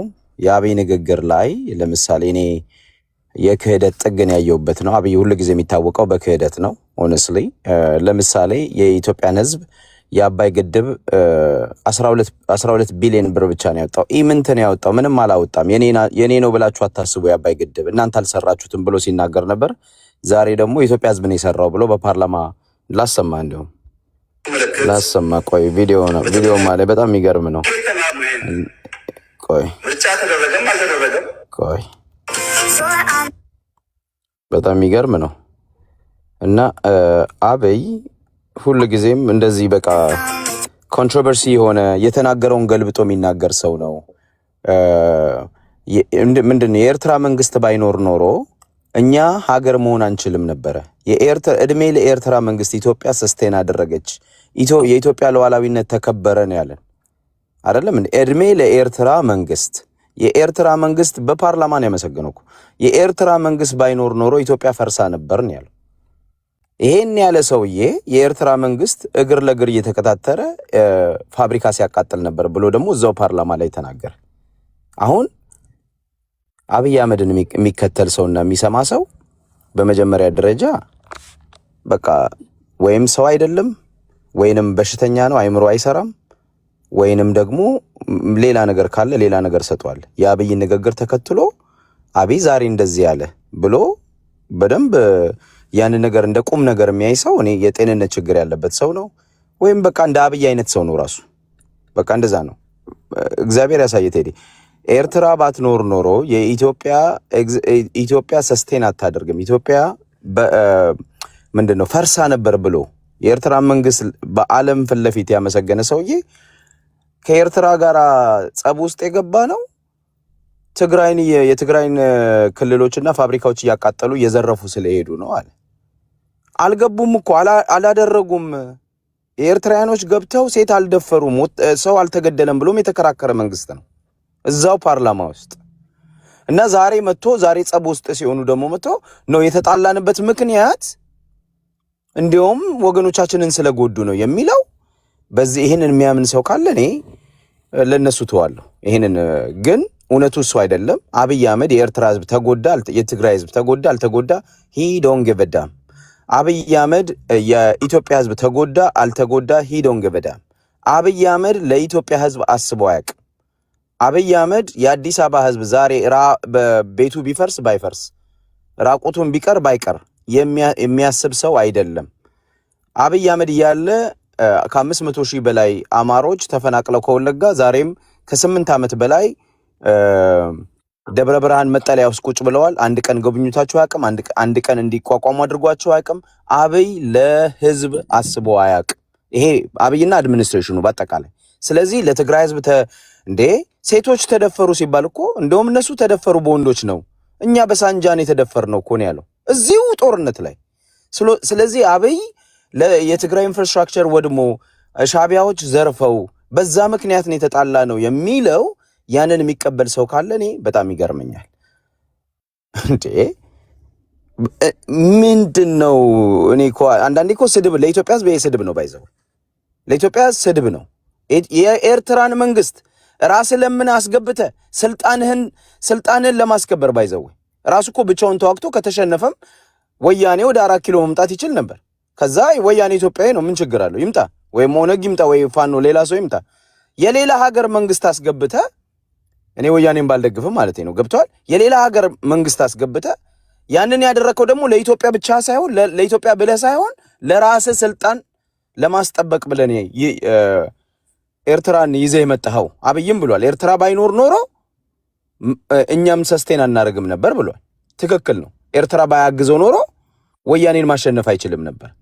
እና ዛሬ ለተደረጉ ነገሮች ወንጀሎች በሙሉ ራሱን ከደሙ ነፃ አድርጎ ቴዲ ራሱን ከደሙ ነፃ አድርጎ ራሱ የሌለበት አድርጎ የኤርትራ መንግስትን ያቃጠለው ወይንም ሻቢያን ያቃጠለው ሻቢያን የዘረፈው የሚለው ነገር አይሰራም። ሻቢያ ቢዘርፍ እንኳን ቴዲ ሻቢያ ቢያቃጥል እንኳን ተጠያቂው አብይ አህመድ ነው። ምክንያቱም ከሻቢያ ጋር ዲል አድርጎ ሻቢያ ሀገር ውስጥ ገብቶ እንዲዘርፍ እንዲያቃጥል መንገዱን የከፈተለትና ፍቃድ የሰጠው የብልጽግና መንግስት የአብይ አህመድ አድሚኒስትሬሽን ነው። ስለዚህ አሁን ዛሬ መተ እኔ ለህዝቡ አስብ ነበረ እንዲሁም ከኢሳያስ ጋር የተኮራረፍኩት ህዝቡን በመጉዳቱ ነው የሚለው ነገር እኔ ይሄ ውሃ የሚያነሳ እንትን አይደለም፣ ክርክርም አይደለም። ያው የተለመደ ነገር ነው። አብይን የሚያቅሰው ያለፉት 8 ዓመታት በተደጋጋሚ የሚዋሽ ሰው ነው እና አሁን እያየው ነበር አንዳንድ ቪዲዮዎችን እና እየሳኩ ነበር። የአባይ ግድብ የኢትዮጵያ ህዝብ አዋጣው ይላል። 12 ቢሊዮን ብር ነው ያዋጣችሁት ከዲያስፖራው እስከ መምህሩ እስከ ሰራተኛው 12 ቢሊዮን ብር ነው ያጣችሁት። ኢምንት ነው፣ ጥቂት ነው። በቃ ምንም ገደብን አትበሉ፣ ብር አዋተን አለ። ይሄን ያለው 2 ዓመት አይሞላውም። ዛሬ መጥቶ አንድም ብር አልተበደርንም፣ አንድም ነገር አላገኘንም፣ የህዝብ ነው የሚዩት አድርገው ዳዊት ሚዩት አድርገው ሶሪ። እና የአባይን ግድብ የሰራው የኢትዮጵያ ህዝብ ነው ብሎ ዛሬ ደግሞ መስክሯል። ስለዚህ አብይ አህመድ ሁል ጊዜም ኮንትራዲክሽን ያለው ንግግሮቹ ውሸታም ስለሆነ አጭበርባሪ ስለሆነ እኔ ጌታቸው ረዳ አንድ ጊዜ በደንብ አድርጎ ገልጾታል። የአብይ አህመድ የአድሚኒስትሬሽን ጥያቄን ፖዝ ላድርግና ግልጽ ለማድረግ ያህል አንድ ምጥን ያለ ጥያቄ ልጠይቅ። ከዛ በኋላ አንተ በፈለክበት መንገድ ትመልሳለህ። እኔ ማል አልገባብህም። በደንብ ሰማኝ አዲስ አብይ አህመድ ወደ 4 ኪሎ ሲገባ ከእግረኛ እስከ ጀነራል ድረስ ወታደሮቹን ታውቋቸዋላችሁ። ቀጥታ በሁለት ዓመቱ በአመት ከምናምኑ ጦርነት ሊገጥም ነው። ቲፒኤልኤፍ እና ሻዕቢያ ታሪካዊ ቁርሾ እንዳለባቸው ታውቃለህ። ሻዕቢያዎች ቀን እንደሚጠብቁ ማንም ሰው ያውቃል። ቲፒኤልኤፎችን ለማጥፋት አብይ ጉልበት የለውም። ድብድብ የማይቀር ነገር ነው። ኢሱካ ምናምን እያለ ሰውየውን አሟሟውና አመጣው ወታደሮቹን ይዞ ገባ። ኦኬ ትክክል ነው እያልኩ አይደለም። በዚህ ሰዓት ይሄ ሰውዬ ከኢሳያስ አፈወርቂ ጋር ሰላም ባያወርድ ልክ አሁን እንደሆኑት ይሆኑበታል። ወይ ከኢሳያስ ጋር መታረቅ አለበት ወይ ከኢሳያስ ጋር መዋሃድ አለበት። ካልሆነ ቲፒኤልኤፎች ልክ አሁን እንዳደረጉት ከሻዕቢያ ጋር ፍቅር በፍቅር መሆናቸው አይቀርም። 2-1 ደግሞ አይችልም አይደለም። 2-1 ቲፒኤልኤፎች ላለፉት 27 ዓመታት ማንም በሚያውቀው ደረጃ ኦሮሚያ አልታጠቀም፣ አማራ አልታጠቀም፣ ደቡብ አልታጠቀም፣ እስከ ሚሳኤል ድረስ የታጠቁ ናቸው። በሌላ አባባል የሀገር መከላከያ ሰራዊትን ሊገዳደር በሚችል ደረጃ የታጠቁ ሰዎች ናቸው። ማንም አይክዱም። አንተ በሱ ቦታ ብትሆን እንዴት ነው የምትደባደበው? እስኪ ምን ነበር ማድረግ የነበረበት? ኦኬ እኔ በነገራችን ይሄ እናንተ ላይም ቢሆን ለእናንተም ፌርነስ የምጠይቀው ጥያቄ ነበር ማድረግ የነበረበት። የኔ ፖይንት ምን መሰለህ፣ በሱ ቦታ ያደረገውን ከኤርትራ መንግስት ጋር እኮ የኤርትራ መንግስት ጋብዞ ቲፒኤልኤፍን ኦቨርጥሮ ለማድረግ ኦቨርካም ለማድረግ መሄዱ ካለው አማራጭ ልክ ነህ፣ የሚመረጥ ሊሆን ይችላል በሱ ባለው። ይሄ ግን the best of ኢትዮጵያን ምንድነው ናሽናል ኢንትረስት the best of Ethiopian people interest አይደለም፣ the best of አብይ አህመድ ኢንትረስት ነው። የስልጣን ነው ማውራል። በቃ አብይ አህመድ የስልጣን ጥመኛ ነው፣ ዘራፊ ነው፣ ጨቋኝ ነው እንጂ ለኢትዮጵያ አይደለም። ይሄ ለምን ምን ታረገው ነበር እኔ መልስም የለኝም ለዚህ እዳዘም ያረ ለኢትዮጵያ ኢንትረስት አድርጎት ቢሆን ኖሮ አብይ ትክክል ነው ምርጫ የለውም ብዬ እደግፈዋለሁ። በቃ ይሄ ለኢትዮጵያ የተከፈለ ዋጋ ነው ላለው። አብይ ግን ከቲፒኤልኤፍ የባሰ ዘራፊ ቡድን ከተማ እያፈረሰ በሴግሪጌሽን በህዝቦች መካከል ልዩነት የሚፈጥር ይሄ አንዱን ነቅሎ አንዱን አፍርሶ አንዱን የሚተክል በጣም ዘረኛና አግላይ ስርዓት ነው የተከለው። ይሄንን ስርዓት ለኢትዮጵያ ኢንተረስት እስካላደረገው ድረስ ለምንም ያድርገው ከኢሳያስ ጋር ያለው ኦፕሽን እሱ ሊሆን ይችላል። ግን እኔ ጥያቄ ምን መሰለ መልሱ የሚሆነው ምንድነው? የኔ አም ሶሪ በማለት ስለገባው አልገባም ብዬ ቲፒኤልኤፍም ዘራፊ እንደሆነ ታምናለህ? አምናለሁ በደንብ ዘራፊ እንደሆነ ታምናለህ? ሻገራት እንደሆነ ታምናለህ? ሁለቱም አንድ አይነት ናቸው። ኦኬ በአንተ ምርጫ ከሁለቱ የትኛው ይጥፋ? እንደውም ቲፒኤልኤፍ የተሻለ ነበር ከአብይ አህመድ።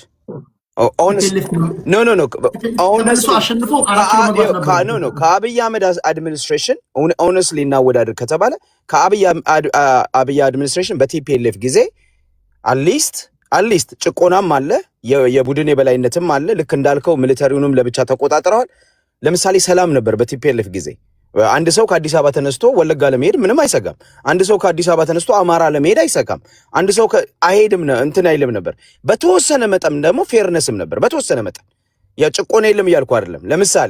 ለምሳሌ አሁን በቲፒኤልኤፍ ጊዜ ለምን እነ መራራ ጉዲና ማን ነው ልደቱ አያሌው ከፓርላማ ውስጥ እኮ ከመለስ ዜናዊ ጋር ይከራከራሉ አይደለም?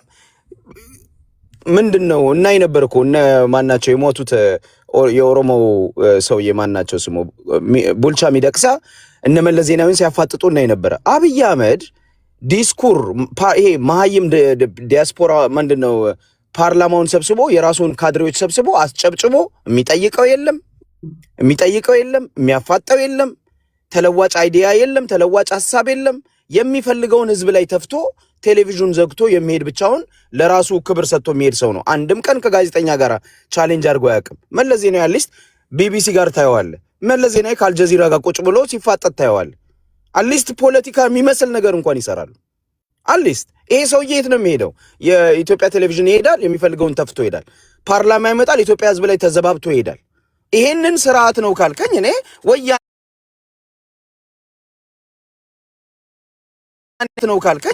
ወያኔ ነው ካልከኝ እኔ ወያኔ ያለች ስርዓት የሚመስል ከነጭቆ ነው ከነሌብነቱ ከነዘረፋው ስርዓት የሚመስል ነገር ነበረው። እኔ ግን ሁለቱም ሴጣን ናቸው ብዬ ነው ሁለቱንም እንትን አልደግፍም። ሁለቱም ኦኬ ሁለቱም ሁለቱም ዘረኞች ናቸው። ሁለቱም የኢትዮጵያ ችግሮች ናቸው። አብይ የወያኔን የዘረኝነት ስርዓት ያስቀጠለ ነው በባሰ ሁኔታ። ወያኔዎች እኮ ኮንዶሚኒየም አፍርሰው አዲስ አበባ ላይ ለተወሰነ እዛው ለፈረሰው ትንሽ ሰጥተው ብዙን ይዘርፉ ነበር። አብይ ደግሞ ሰፈር መንደር ነው የሚያፈርሰው። መንደር አፍርሶ ዳር ይጥልና መሬቱን ይወስዳል። እንዲህ የሚያደርግ ለእኩልነት ያልመጣ በጣም ጨቋኝ ስርዓት ነው የአብይ አህመድ ስርዓት። ስለዚህ የተደረገው ጦርነት ወደ ፖይንቱ ልመለስ። በኤርትራና በኢትዮጵያ በኩል የነበረው ግንኙነት በአብይ አህመድ ፈቃድ የተደረገ ነው። የተፈጸመው ወንጀል በአብይ አህመድ ዋናው ተጠያቂ ነው። ስለዚህ የተጣላነው ወንጀል ስለፈጸሙና እኛ ጋር ስላኮረፍን ነው የሚለው ውሸት ነው። እኔ ማስረዳት ፈልገው ውሸት ነው። የተጣላችሁት በጥቅም ነው። አብራችሁ የኢትዮጵያን ህዝብ ዘርፋችኋል። አብራችሁ የትግራይን ህዝብ ጨፍጭፋችኋል።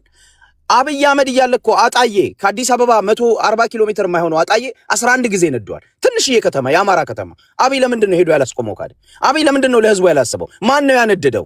ይሄ ሰውዬ ልክ ለህዝብ እንደሚያስብ ነው የሚያወራው። ሄዶ ከአብይ ጋር ከምንድን ነው ከኢሳያስ ጋር የጣላ ነው ምንድን ነው ፋብሪካ ስለወደመ ነው ይላል። ከተማ 11 ጊዜ አጣዬ የምትባል ትንሽዬ የመንደር ከተማ፣ የአማራ ከተማ 11 ጊዜ ሲነድ ቁጭ ብሎ ያየ ስርዓት፣ ወታደር ቁጭ ብሎ የኢትዮጵያ መከላከያ ሰራዊት ቁጭ ብሎ ያየ ስርዓት ሰውዬ ለህዝብ አስቤ ነው ሲል እኔ በጣም ኢንሶልት ነው። ይሄ የኢትዮጵያን ህዝብ መስደብ ነው የሚሆነው። አመሰግናለሁ። አዲስ ታይምስ ሀሳቡን እንግዲህ ቢመቻችሁም ባይመቻችሁ መስማት አለባችሁ።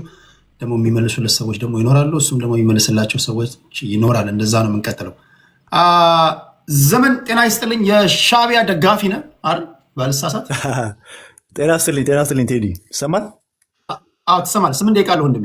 ኦኬ። ያ እኔ ኤርትራዊ ነኝ። ኤኒዌይ መከባበር ያልከው ነገር በጣም የማሰምርበት ነገር ነው።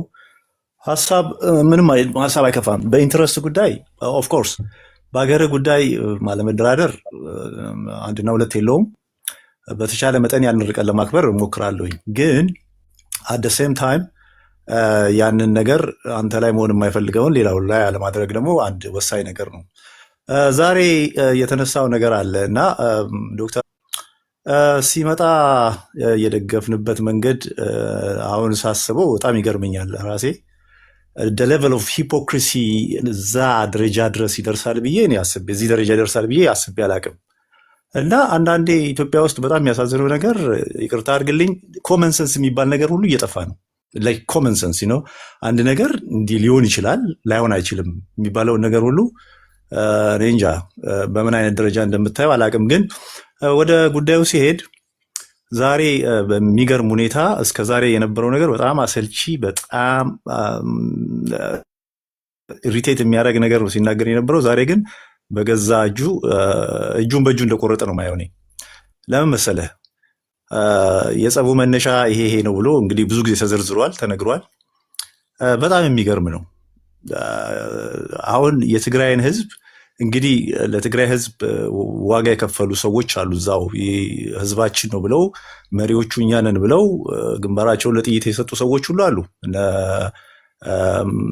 መስፍን ስዩም፣ ብዙዎቹ በዛ ሰዓት በህይወት ዋጋ የከፈሉ ሰዎች አሉ እና የተቀሩትም እንደ ትግራይ ህዝብ ህዝባቸውን ለመከላከል ወጣቱም፣ ህዝቡም፣ ሰራዊቱም፣ ሴቱም፣ ወንዱም ተጋድሎ አድርጓል እና በሚገርም ሁኔታ አሁን አብይ ከነሱ በላይ እኔ ነኝ የማስብላቸው ለትግራይ ህዝብ አይነት ነገር ነው ዛሬ ሲናገር የነበረውና እነዛ ሲወጋቸው የነበሩት ሰዎች ዛሬ ኢንጌጅመንት ጽምዶ የሚባለው ነገር ታውቃለህ መቼም። ያው እሱም አንድም እሱ ነው ሰላም የነሳው ይመስለኛል።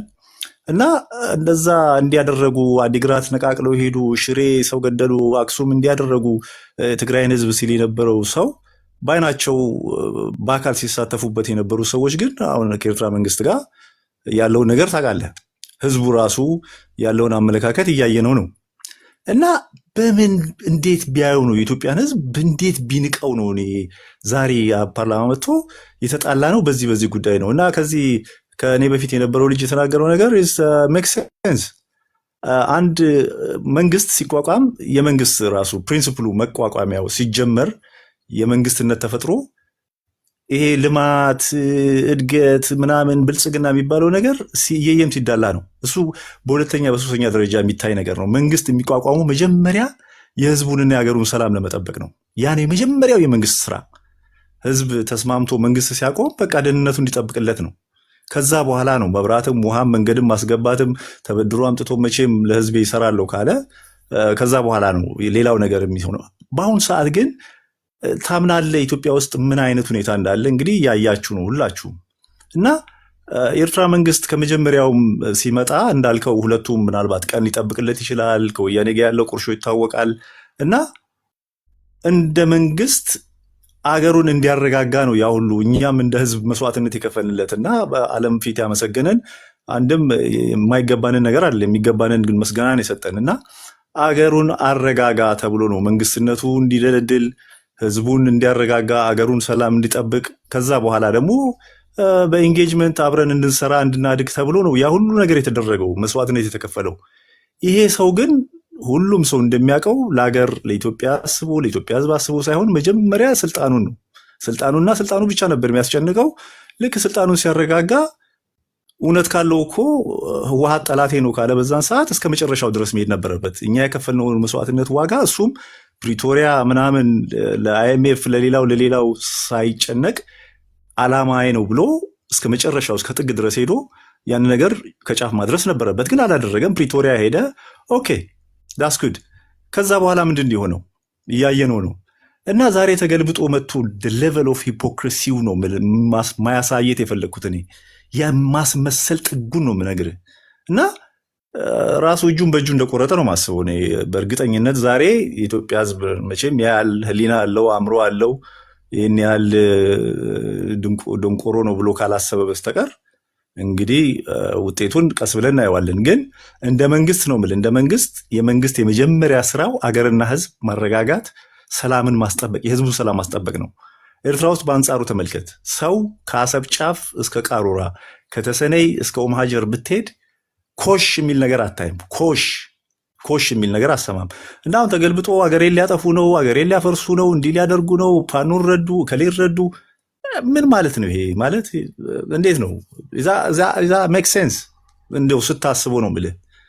እና እኔ እንጃ እኔ በምን እንደምገልጸው አላቅም። ግን በአጠቃላይ ነው የምልህ የአብይ አህመድ መንግስት እኔ እንጃ መቼም በዚህ ምድር ላይ ብዙ ትራጀዲ የሆኑ ነገሮች ታይተዋል። ደርግም እንደዛ ሲፎክር ነበረ፣ ህወሓትም እንደው ከኔ በላይ ላሳር ሲል ነበር። የጊዜ ጉዳይ ካልሆነ በስተቀር እኔ በዚህ ባያያዙ የሚቀጥል መስሎ አይሰማኝም። ይቅርታ አድርግልኝ። የያሰ ምናምን የሚባለውን ነገር ለም ስናነሳው እናነሳዋለን። በጣም ብዙ ማለት እፈልጋለሁ ቴዲ። እንደዚህ በመከባበር ከሆነ መነጋገር እንችላለን። መጨረሻ ላይ እኮ እንደ ህዝብ አንድ ህዝብ ነን ሁላችንም። እውነት ለመናገር ሁለት ሀገር ላይ ብንኖርም የጥቅም ጉዳይ የሌላ ጉዳይ 130 ሚሊዮን ስለሆናችሁ ምናምን ስለሆናችሁ ያ አይደለም ጉዳዩ። አንተ ትክክለኛ ሰው ከሆንክ በፕሪንሲፕል የምትመራ ከሆነ 1200 ኪሎ ሜትር ነው የባህር ጠረፉ። መጠቀም ከፈለግ እሱ ችግር አይሆንም። ግን የፕሪንሲፕል ጉዳይ ነው። እኛ እንደ ኤርትራውያን እስከዛሬ ድረስ ያየሁት ሻዕቢያም እንደ መንግስት በጣም የፕሪንሲፕል ሰዎች ናቸው። የደርግን ባለስልጣናት ቃለመጠይቆች መስማት ትችላለን። አሻግሬ ግለጡ በሰዓቱ እንዴት ተከባብረው እንደሚነጋገሩ ቃለመጠይቃቸውን ከዚህ በፊት ሰምቼዋለሁኝ። በጣም ነው የሚያከብሯቸው። እንደ ጠላት ቢተያዩ ቢዋጉም ግን እንደ ሰው እንደ ዲግኒቲያቸውን፣ ሞራላቸውን፣ ፕሪንሲፕላቸውን በጣም ነው የሚያከብሩላቸው። ደግሞ ያ ነው መሰለኝ አገርን አገር የሚያደርገው ደግሞ ያ ነው። እንደ ህዝብ ቆመ መሄድ የምትችለው እንደዛ ስትሆን ነው እንጂ ባለፈ ባገደመ ትላንት ያልከውን ዛሬ ያልከውን ነገ መዋሸትም አለ እኮ። እንደ መንግስት ፖለቲካ ውስጥ ምናልባት ትጫወት ይሆናል በቃላት። ግን እዚህ ደረጃ ድረስ ማስመሰል አስመሳይነት እዚህ ደረጃ ድረስ እኔ እንጃ። አቋም የለሽ መሆን እጅግ በጣም የሚያሳዝን ነው። ዛሬ በሰማሁት ነገር እጁን በእጁ እንደቆረጠን ያየሁት እኔ። ሁኔታውን ቀስ ብለን እናየዋለን። ለጊዜው ይበቃኛል። ሌላ ነገር ካለ እንጨምራለን። አያና አመሰግናለሁ። ግን ትንሽ ያለውን ነገር እኔ እንጃ ከህሊና እኔ ከልብ ነው የምትናገረው ብዬ አላስብም። የምትናገረውን ነገር ሁላችንም እዚህ ውጭ ዓለም ስላለን ያለውን የፖለቲካ አካሄድ ቢያንስ ብዙም ባይሆን እናውቀዋለን እና ሀሳብህን እንደ በፊቱ ጠንከር ብለህ አገሪቱም ህዝቡም ትክክለኛው መንገድ የሚያይበትን መነጽር ብታቀብለው የተሻለ ይመስለኛል። አመሰግናለሁ። ቴንክ ዩ ከልብ ነው ማመሰግነው። በነገራችን ላይ እኔ ማምንበት አንድ ነገር አለ። በሀገር ጉዳይ እኔ የጦርነት ደጋፊ አይደለሁም። አሁን በኢትዮጵያና በኤርትራ መካከል ያለው በጦርነት በጉልበት ከማንም ጋር በጦርነት ይፈታል ብዬ አላስብም። ትዕግስት ሰላማ ወይም ደግሞ ትዕግስት ተስፋዋ ሊሟጠጥ አይችልም ብዬ ያምናል፣ ወይም ከሚያምኑ ሰዎች መሃል አንዱ ነኝ። በተረፈ ግን እንደ አንድ ኢትዮጵያዊ ማንም ስልጣን ላይ ወጣ ማንም ከሚሳሳተው መንግስቴ ጋር ነኝ። በሌላ አባባል ለምሳሌ ኢትዮጵያን የሚያስተዳድረው ፋኖ ይሁን ብልጽግና ይሁን ማንም ይሁን ስልጣን ላይ የቁርጡ ቀን ሲመጣ ክቡር ዶክተር ሐዲስ ዓለማየሁ ምን ይላሉ? የዝምድና ማሰሪያ ምን ቢቀጥን ስለት አይቆርጦም ይላሉ። ኢንች አልሄድም። አይ እንደው ምናምን የሚባል ነገር የለም በሀገር ጉዳይ ላይ እንደው ለእነንትና ፌርነስ እንደው እስቲ እንደው አሻገረን የላቸው እሱ በዕለት ተዕለት እንቅስቃሴዎቻችን ማለት የምናደርገው ነገር ነው። በሀገር ጉዳይ ሮዝ ለስን ምንም አይነት በቃ ምንም የትኛውም ዓለም አይራራልንም። እኛም እንድንራራ አትጠይቁ። እንድንራራ ስንላችሁ በሀገሬ ጉዳይ እስከሆነ ድረስ ከጦርነትን አስወጡትና በብሔራዊ ጥቅማችን ጉዳይ ላይ ሌላም ዓለም እንደማይደራደረው ሁሉ ሌላም ዓለም ለሌላው ዓለም ፌርነስ ብሎ ኢንች እንደማይራመደው ሁሉ ከኛም አትጠብቁ። ያ ለዘመናት በሞኝነት ጎርቶናል። አንዳንዶቻችን ተታለን፣ አንዳንዶቻችን ብሬኖች ተደርገን፣ አንዳንዶቻችን በሃይማኖት የተገባብን ከውስጣችን ለሚወጣ ውሃ እንኳን ወደፊት የምትመጡ ሰዎች ማስከፈል አለባቸው። ግብጾች መክፈል አለባቸው ብዬ ነው ማሰቡ። 5 ሳንቲም በቃ ያለምንም ጥቅም ይህም በድፍረት ነው የምናገረው። የእኛ ሲሆን ልትጠቀማላችሁ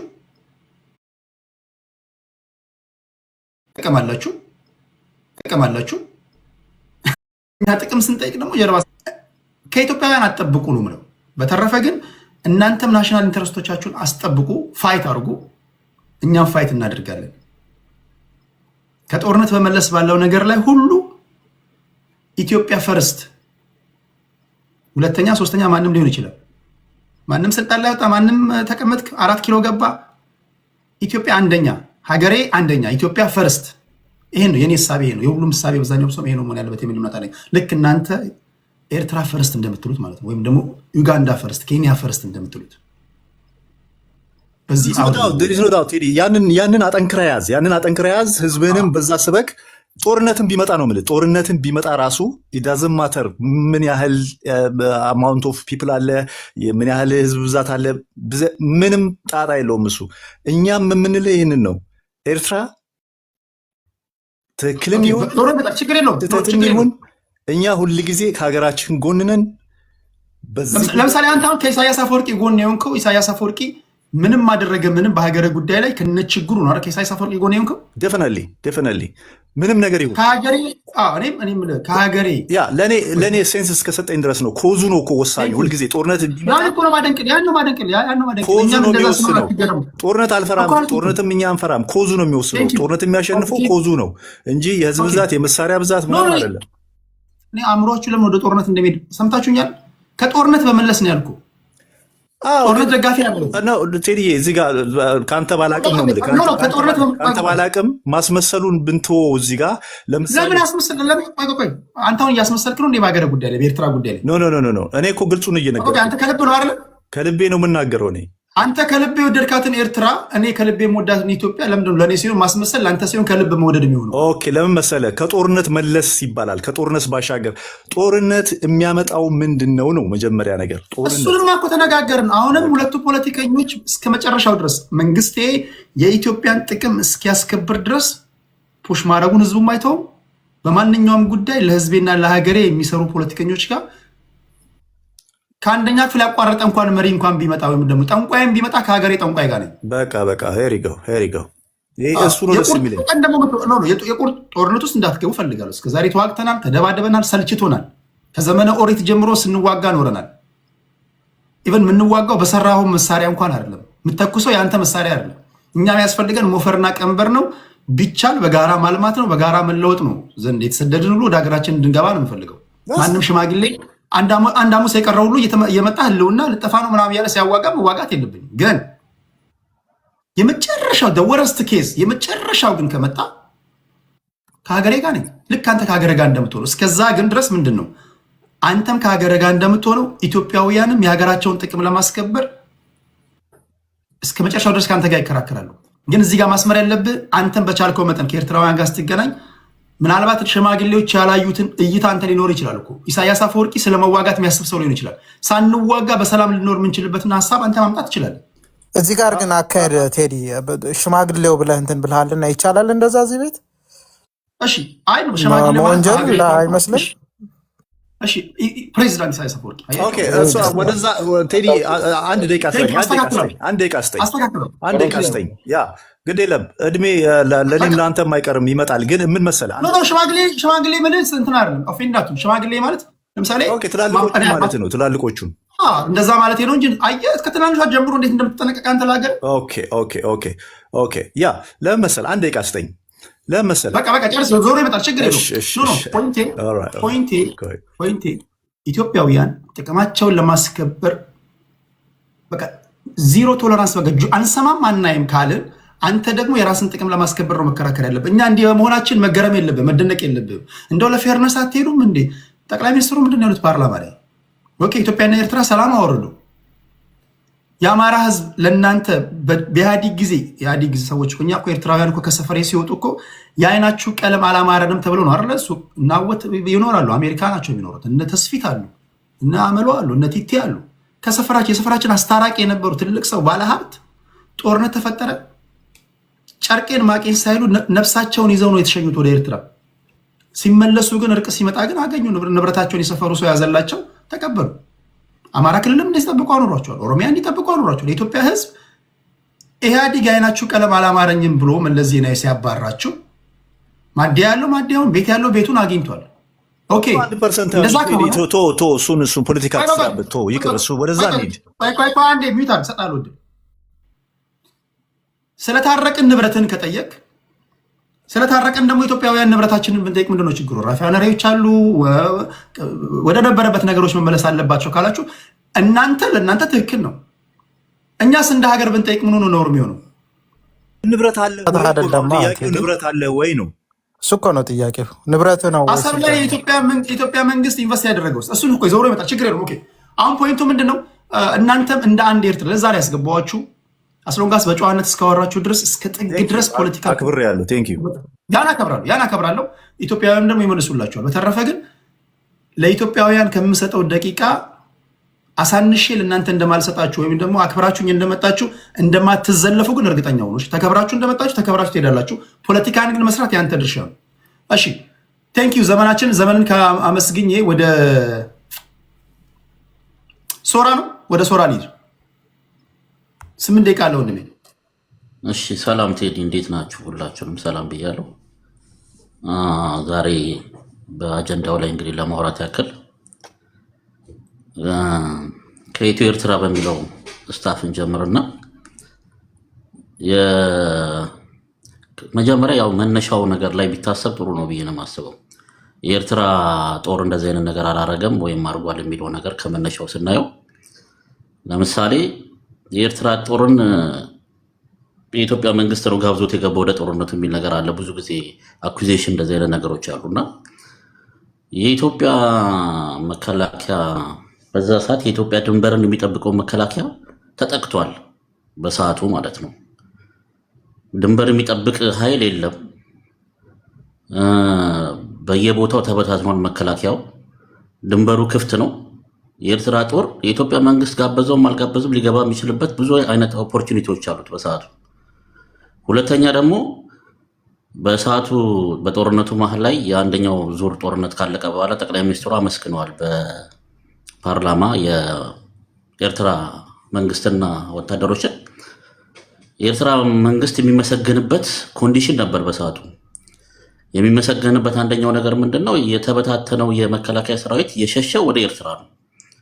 ኤርትራ ውስጥ ገብቶ ተደራጅቶ መልሶ ወደ አቋሙ ተስተካክሎ ኢንክሉዲንግ እኮ ጠቅላይ ሚኒስትሩና ጀነራል አበባው እኮ በንጋታው እኮ ኤርትራ ነው የሄዱት አይደል እንዴ? ይህ ጦርነት እንደተከሰተ ያንን ስቴፕ እንዲያርግ መከላከያው እንዲደራጅ መልሶ እንዲቋቋም በሰዓቱ ከተበታተነበት ወደ መስመር እንዲገባ ያደረገው የኤርትራ መንግስት ነው። ለዚህ ምስጋና ይገባዋል በሰዓቱ።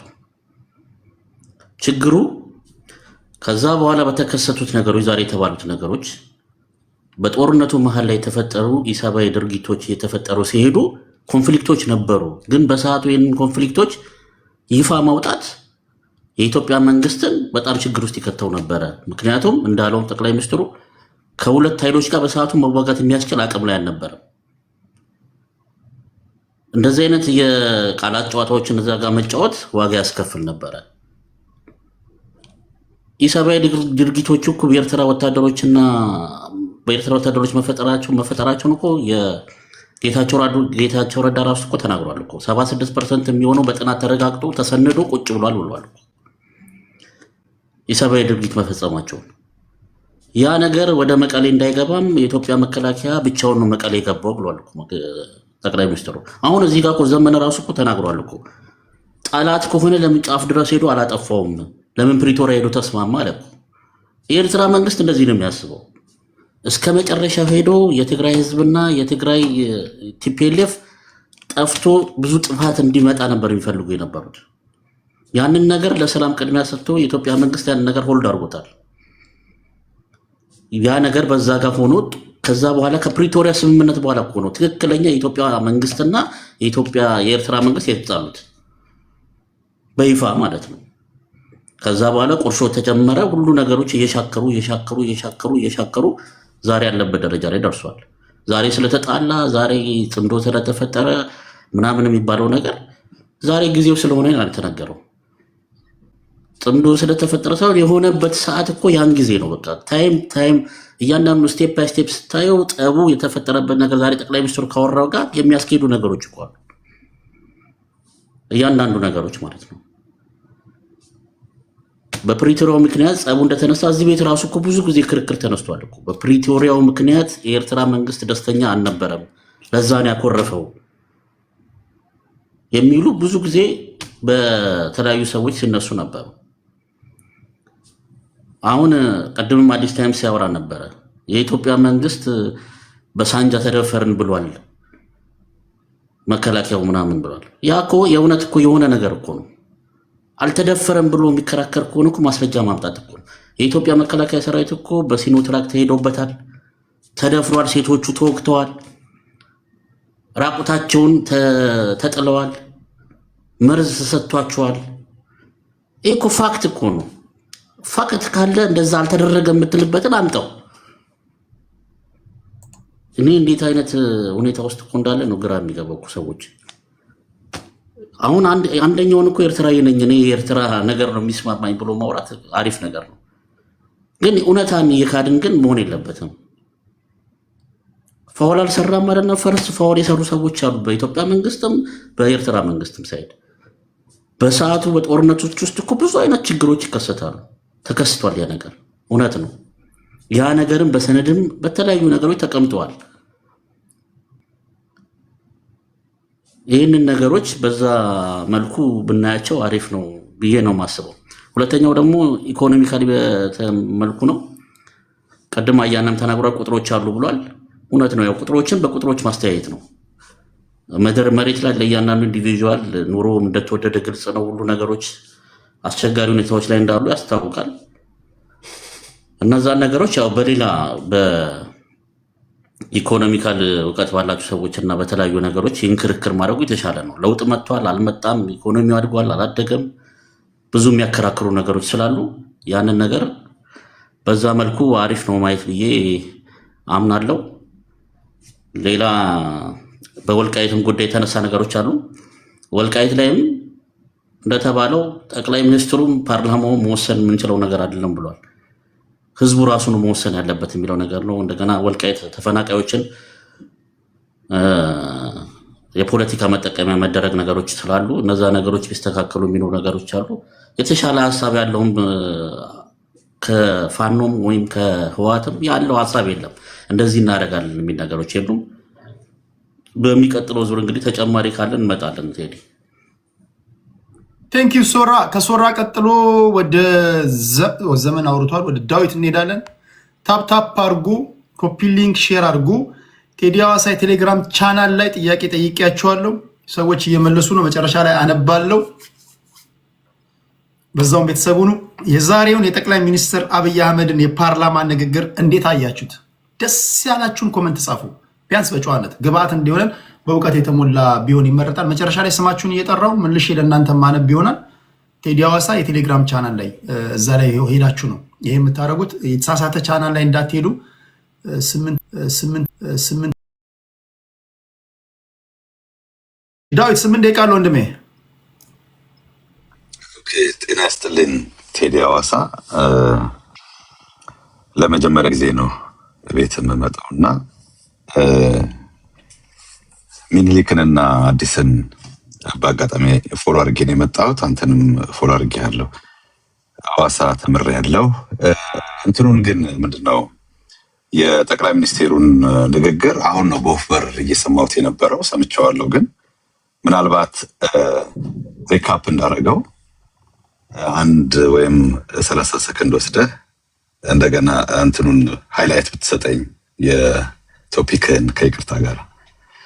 ጀስት ዛሬ ነው ጆይን ያደረኩ ለመጀመሪያ ጊዜ ማለት ነው። እሺ ፖለቲከኞች የእናንተ ስራ ነው፣ የእኔ ስራ አይደለም።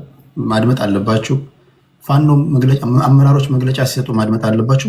ፖለቲከኞች ከሆናችሁ ፖለቲካ ያለበት ቦታ ላይ ሁሉ መገኘት የእናንተ ስራ ነው።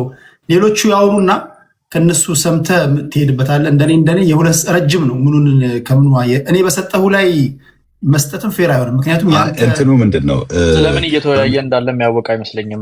ስለ ዛሬ ፓርላማ ብሎ ጠቅላይ ሚኒስትሩ ምላሽ ላይ ነው ሰምተዋል። ይኸውና 2 ሰዓት ይፈጃል። አይተኸው ማክሲመም እስከ 2 ሰዓት እንቆያለን ተስፋ አድርጋለሁ። ምተ ፕሬየርስ ታደርጋለች። ኦኬ እሺ፣ ባጭሩ ስላስገባኝ አመሰግናለሁ። ሌላ ጊዜ በጣም ብዙ ጊዜ ስለሚኖረን ዛሬ ተናገርኩም አልተናገርኩም ብዙ ዲፍረንስ አይኖረውም። አመሰግናለሁ። ሌላ ጊዜ እመጣለሁ። ቴዲ ሐዋሳ። እሺ ስትገቡ የዕለቱ የመወያያ አጀንዳ የጠቅላይ ሚኒስትሩን የዛሬ የህዝብ ተወካዮች ምክር ቤት ውሎ ነው የምታዩት። 5ኛ ዓመት 10ኛ መደበኛ ጉባኤያቸውን አስመልክቶ ንግግር አድርገዋልና የእናንተ እይታ እንዴት ነው የሚለውን ነው። የ2 ሰዓት ከምናምን ንግግር ነው። ብዙ ነገር ዳሷል። እሱ ነው እየተወያዩ ያሉት። እሺ ከሱ ቀጥሎ መሄደው ወደ ዋንጋሪ ነው። አይ ቲንክ ሁላችሁም ደርሷችኋል። ወደ ሁለተኛው ዙር ነው የምንሄደው። ዋንጋሪ እሺ 8 ደቂቃ አለ ወንድሜ። ኦኬ ቴንክ ዩ። እንግዲህ እኔ አሁን ቅድም ወንድማችን አዲስ ስለ ግድቡ ገንዘብ ስለ ትራምፕ የተሰጠውን ከዚህ በፊት ይሄን ብሏል። በጣም የሚገርም ነገር ነው። አሁን የህዳሴ ግድብ ለኢትዮጵያውያን ማስረጃ ያስፈልገዋል። የኢትዮጵያን ህዝብ የሰራው ለመሆኑ ይጠፋናል። 10% ከህዝብ 80% ከንግድ ባንክ ተከፍሎ በወልድ የተሰራ መሆኑን አናውቅም። እንዲያው ዶክተር አብይን መክሰስ ስላለብን ሻዕቢያና የአማራ ፋኖ ታግሎ ዶክተር አብይን ሲታገሉ እንደ መስማት የሚቀፍ ነገር የለም። በእውነት በጣም ያሳዝናል። ዶክተር አብይን አውርደህ ነገ ጧት አዲስ ጠቅላይ ሚኒስትር ሁን፣ ተደራጅተህ ስርዓት ያለው ፓርቲ መስርተህ ለጠቅላይ ሚኒስትርነት ታገል። ቁጭ ብሎ ግን 24 ሰዓት አብይ እያሉ ሲሳደቡ መኖር ፖለቲካ አይደለም። ይህን ራሳችንን ማዘመን አለብን። አዲስ ፓርቲ አቋቁመ ጠቅላይ ሚኒስትር እንድትሆን እንመኘው። አማራጭ ኃይል ሆነና ተደራጅተህ ሀሳብ አደራጅተህ አሸናፊ ኃይል ሆነና የህዳሴ ግድብ ለኢትዮጵያውያን ማስረጃ የሚቀርበው ኤርትራዊ ምስክርነት ይሁን። በጣም አሳዛኝ ነገር ነው በእውነት። እንግዲህ ምንድን ነው ዶክተር አብይ የተናገሩት ብለን ስንወስድ በዚህ ረገድ ምንም ሐሰት የለውም። የኢትዮጵያ ህዝብ ያዋጣው 12% 20% ነው። አብዛኛው በንግድ ባንክ የተከፈለው 89-88% የተከፈለው ከኢትዮጵያ ንግድ ባንክ ነው የተከፈለው። ይሄም ማለት የኢትዮጵያ ህዝብ ነው ሀብቱ።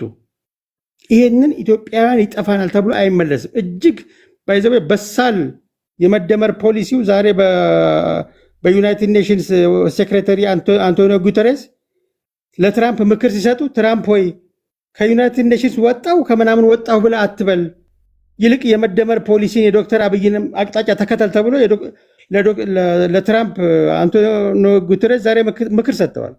ሰውየው የራሱን አማራጭ አቅርቦ ለኢትዮጵያ ሊደርሺፕ ስታይል ጽፎ መጽሐፍ ጽፎ መንገዱን አሳይቶ አገር እየመራ ነው። አገር እናፈርሳለን የሚሉ ደግሞ ተደራጅተው የሱን አመራር ለማፍረስ 24 ሰዓት እየሰሩ ነው።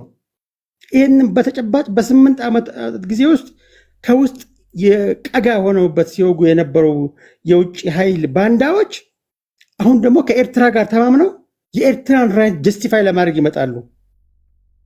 የትግራይን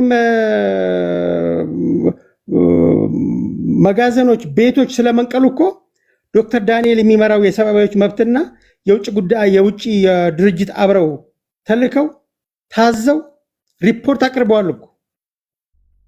ይህን እኮ በግልጽ የዓለም አቀፍ ተቋምና የዶክተር ዳንኤል የሚመራው የኢትዮጵያ ሰብአዊ መብት ኮሚሽን እንትን ሪፖርት ያቀረበበትን ጉዳይ የኤርትራ ሰራዊት የትግራይ ፋብሪካ አልነቀለም ብሎ የሚከራከር ኢትዮጵያዊ እንደማየት የሚያምን ነገር የለውም። ዶክተር አብይ ዛሬ ይናገረው ትላንት አይናገረው እውነቱ ፋክቱ ነበር አልነበረም ነው። አንድም ሰው ኤርትራ አላደረገም የሚል ክርክር አሰማም። አብይ ዋሽቷል። ለምን? መደረጉን መሸፈን ስለሚፈልግ። ለምን? ሻዕቢያ አሁን ለጽምዶ የተሰጠው አመራር የሻዕቢያ መንግስት ትግራይ ውስጥ የፈጸመውን የጄኖሳይድ ወንጀል እንዳይነገር ስለከለከለ መመሪያ ስለሰጠ። እንዲህ አይነት የአማራ ትግል ፋኖ የሚያካሄድ ሰው እንደመስማት የሚያምን ነገር የለም። ዶክተር አብይ አሁን ተናገረው አልተናገረው ፋክቱ ኦን ዘ ግራውንድ የትግራውያን ሴቶችን የፈጸመው 70% በጥናት የተረጋገጠ ሂውማን ራይት ኮሚሽን ያረጋገጠው ሪፖርቱ በዓለም አቀፍ ተቋማት የተረጋገጠ ዜና ላይ የወጣ ነው። ይህንን ልንከደው አይችልም። መንግስት ሁሉም ነገር የሚገልጽበት ወቅትና ሁኔታዎች አሉ። ይሄ እኮ ግልጽ ነገር እኮ ነው። መንግስት ዝም ብሎ ሁሉ ነገር መቼም እያንዳንዱ ነገር እያወጣ እንትን አይልም። ይሄን ስል አሁን ምንድነው የቀይ ባህርን ጉዳይ ስላነሳ ነው ወይ ከኤርትራ ጋር ወደ ጸብ ሄዳችሁበት የቀይ ባህር ጉዳይ ነው የሚለውን ሲያብራራ ኖ ፋክቱ ይሄ አይደለም። መኮራረፍ የጀመረው ከዚህ ጊዜ ጀምሮ ነው። ጨመረ። ፕሪቶሪያው ስምምነት ሲፈጸም የበለጠ አኮረፈ። ኢትዮጵያ ደግሞ ከቀይ ባህር የተወገደችበት ቴሪቶሪያል ኢንቴግሪቲዋ ከህግ አግባብ የሄደበት በተለይ አሰብን ስልጣን ያልነበረው ትራንዚሽናል ገቨርንመንት አሳልፎ የሰጠበት በሸፍጥ የተሰጠውን መብት ወደ ቀይ ባህር መውጣት አለበት ለኔ ትሬት ነው ብሎ ሲመጣ ደግሞ ማንም እኮ አሰብ አላለም እኮ። ሶማሌላንድ ሲጠራ አቤት የሚል ሶማሊያ ሄዶ ሲጠራ አቤት የሚል ኢትዮጵያ ወደ ቀይ ባህር ልትወጣ አይገባም የሚል የምቀኝነት የውጭ ፖሊሲ የሚያራምድ ጥያቄ ነው አቤት ብሎ የመጣው። ይሄን ይካዳል። አሁን ይሄን ለኢትዮጵያውያኖች ማስረዳት አይከብድም? አያሳዝንም? ይሄ እንደተጠበቀ ሆኖ ዛሬ የቀረቡ በአጠቃላይ የኢኮኖሚክ ሪፎርሙ የኢትዮጵያን ኢኮኖሚ የሚያንገታግቱት ግራንድ የማክሮ ፖሊሲዎች አቅርቦ የተፈተሸበት አይደለም። ኢኮኖሚው አላደገም፣ ግሽበቱን አልቀነሰም። ማን ነው ግሽበቱን ሲጨምር የነበረው? ኮንትሮባንድ ሲነግድ የነበረው ኢንፎርማል ገንዘብን እየደጎመ ዶላርን ምንዛሬ እየጨመረ የሚሰራው ማን ነው? ኢኮኖሚውን ይህንን ኑሮ ውድነቱ ከጀርባ ሆኖ የዚህን መንግስት ቅቡልነት ፍሮም ዴይ ዋን አብይ የአረብን ጉድፈቻ አድርገዋል እስከ ማለት የውሸት ፋብሪኬሽን የሚሰራበት ከወንድም ከአገር ውስጥ ከውጭ አገር እንዲህ አይነት አያዋጣም። ይሄ ፖለቲካ አይደለም፣ ሐሜት ነው። ሐሜት ፖለቲካ አይደለም። የምትወዱት ማህበረሰብ ካለ ተደራጅ፣ ፓርቲ አቋቁም፣ ሀሳብ አማራጭ ይዘና። ማማት ፖለቲካ አይደለም። ፖለቲካ አማራጭ ኃይል ሆነ ስትቀርብ ነው። አንድ የቤትን የቲክቶክ ፕላትፎርም በሰላም መምራት የማትችል ስትሰዳደብ የምትውል ሰው የሀገር መሪ በዚህ ሌቭል መሳደብ ፖለቲካ አይደለም። የእውቀት አይደለም፣ ድፍረትም አይደለም፣ ስልጣኔም አይደለም፣ ሲቪሊቲም አይደለም። ይሄ ፖለቲካ የምትሰራው ለአማራ ህዝብ የምትቆረቆር ከሆነ በእርግጥ አንድ ሰሞን ኢሬቻ ተብሎ በኦሮምኛ ሲዘፈን የነበረው ዘፈን ይዘቱን ብትሰማው ሲጨፍርበት የነበረው እንዲህ አይነት ሰው መጥቶን በዚህ ሌቭል አገር የሚመራ ያውም ዶክተር አብይ ይችን አገር ሲረከባት የነበረው የአገር ዕዳ ህወሓት ያስረከበው የአገር ዕዳ ህወሓት የዘረጋው የከፋፍለ ግዛ በጣት ሰው ግዛ ስለ መንግስት መመሰረት ሳይሆን ስለ መንግስት ማፍረስ እንጂ ስለ መንግስት መስራትን ያልመሰረተን ያንን በጣት ሰው አልፎ የራሱ ህይወት አደጋ ላይ የነበረ መከላከያው ባለበት ተመቶ ባጭሩን አረፋ ነው ተብሎ ፋኖን ከኋላ ሲያደራጁበት መከላከያን ከፋኖ ከመከላከያ ተሰማርቶ መከላከያን ከኋላ ወቅቶ ጥቁር ክላሽ እየዘረፈ ይህን ሁላ ታግሎ አገር እዚህ አድርሶ ኢንተርናሽናሊ ኢትዮጵያን አድርጎ የኢትዮጵያን ናሽናል ኢንተረስት ደግሞ ወደፊት ሲያመጣ የኢትዮጵያን አይወድም የሚል ኢትዮጵያዊ እንደማየት የሚያቀረሽ ነገር የለም። የዚህ ስሎት ፖለቲክስ በፋክት ነገሮችን መካድ አያስፈልግም። ማንም መንግስት ዲፕሎማሲ ሲሰራ ዋይ ሊደርስ ላይ የሚል መጽሐፍን አንበብ። በዚህ አጋጣሚ ልጋብዝህ። ሊደርስ አንዳንድ ነገሮችን የሚናገሩበት ትራምፕ ለአባይ ለግድብ ገንዘብ ሰጥቻለሁ እያለ የሚቀባጥረው ለዛ ነው፣ ያን ስለሚያደርግ ነው። አንዳንድ ጊዜ ነገሮችን ወይ ግሎባሊ ወይ ማወቅ ነው ወይም ደግሞ ጀቴ ፖለቲካ ማቆም ነው። አሉሽ ፖለቲካ ማቆም ነው። ፖለቲካ ይሄን አይደለም።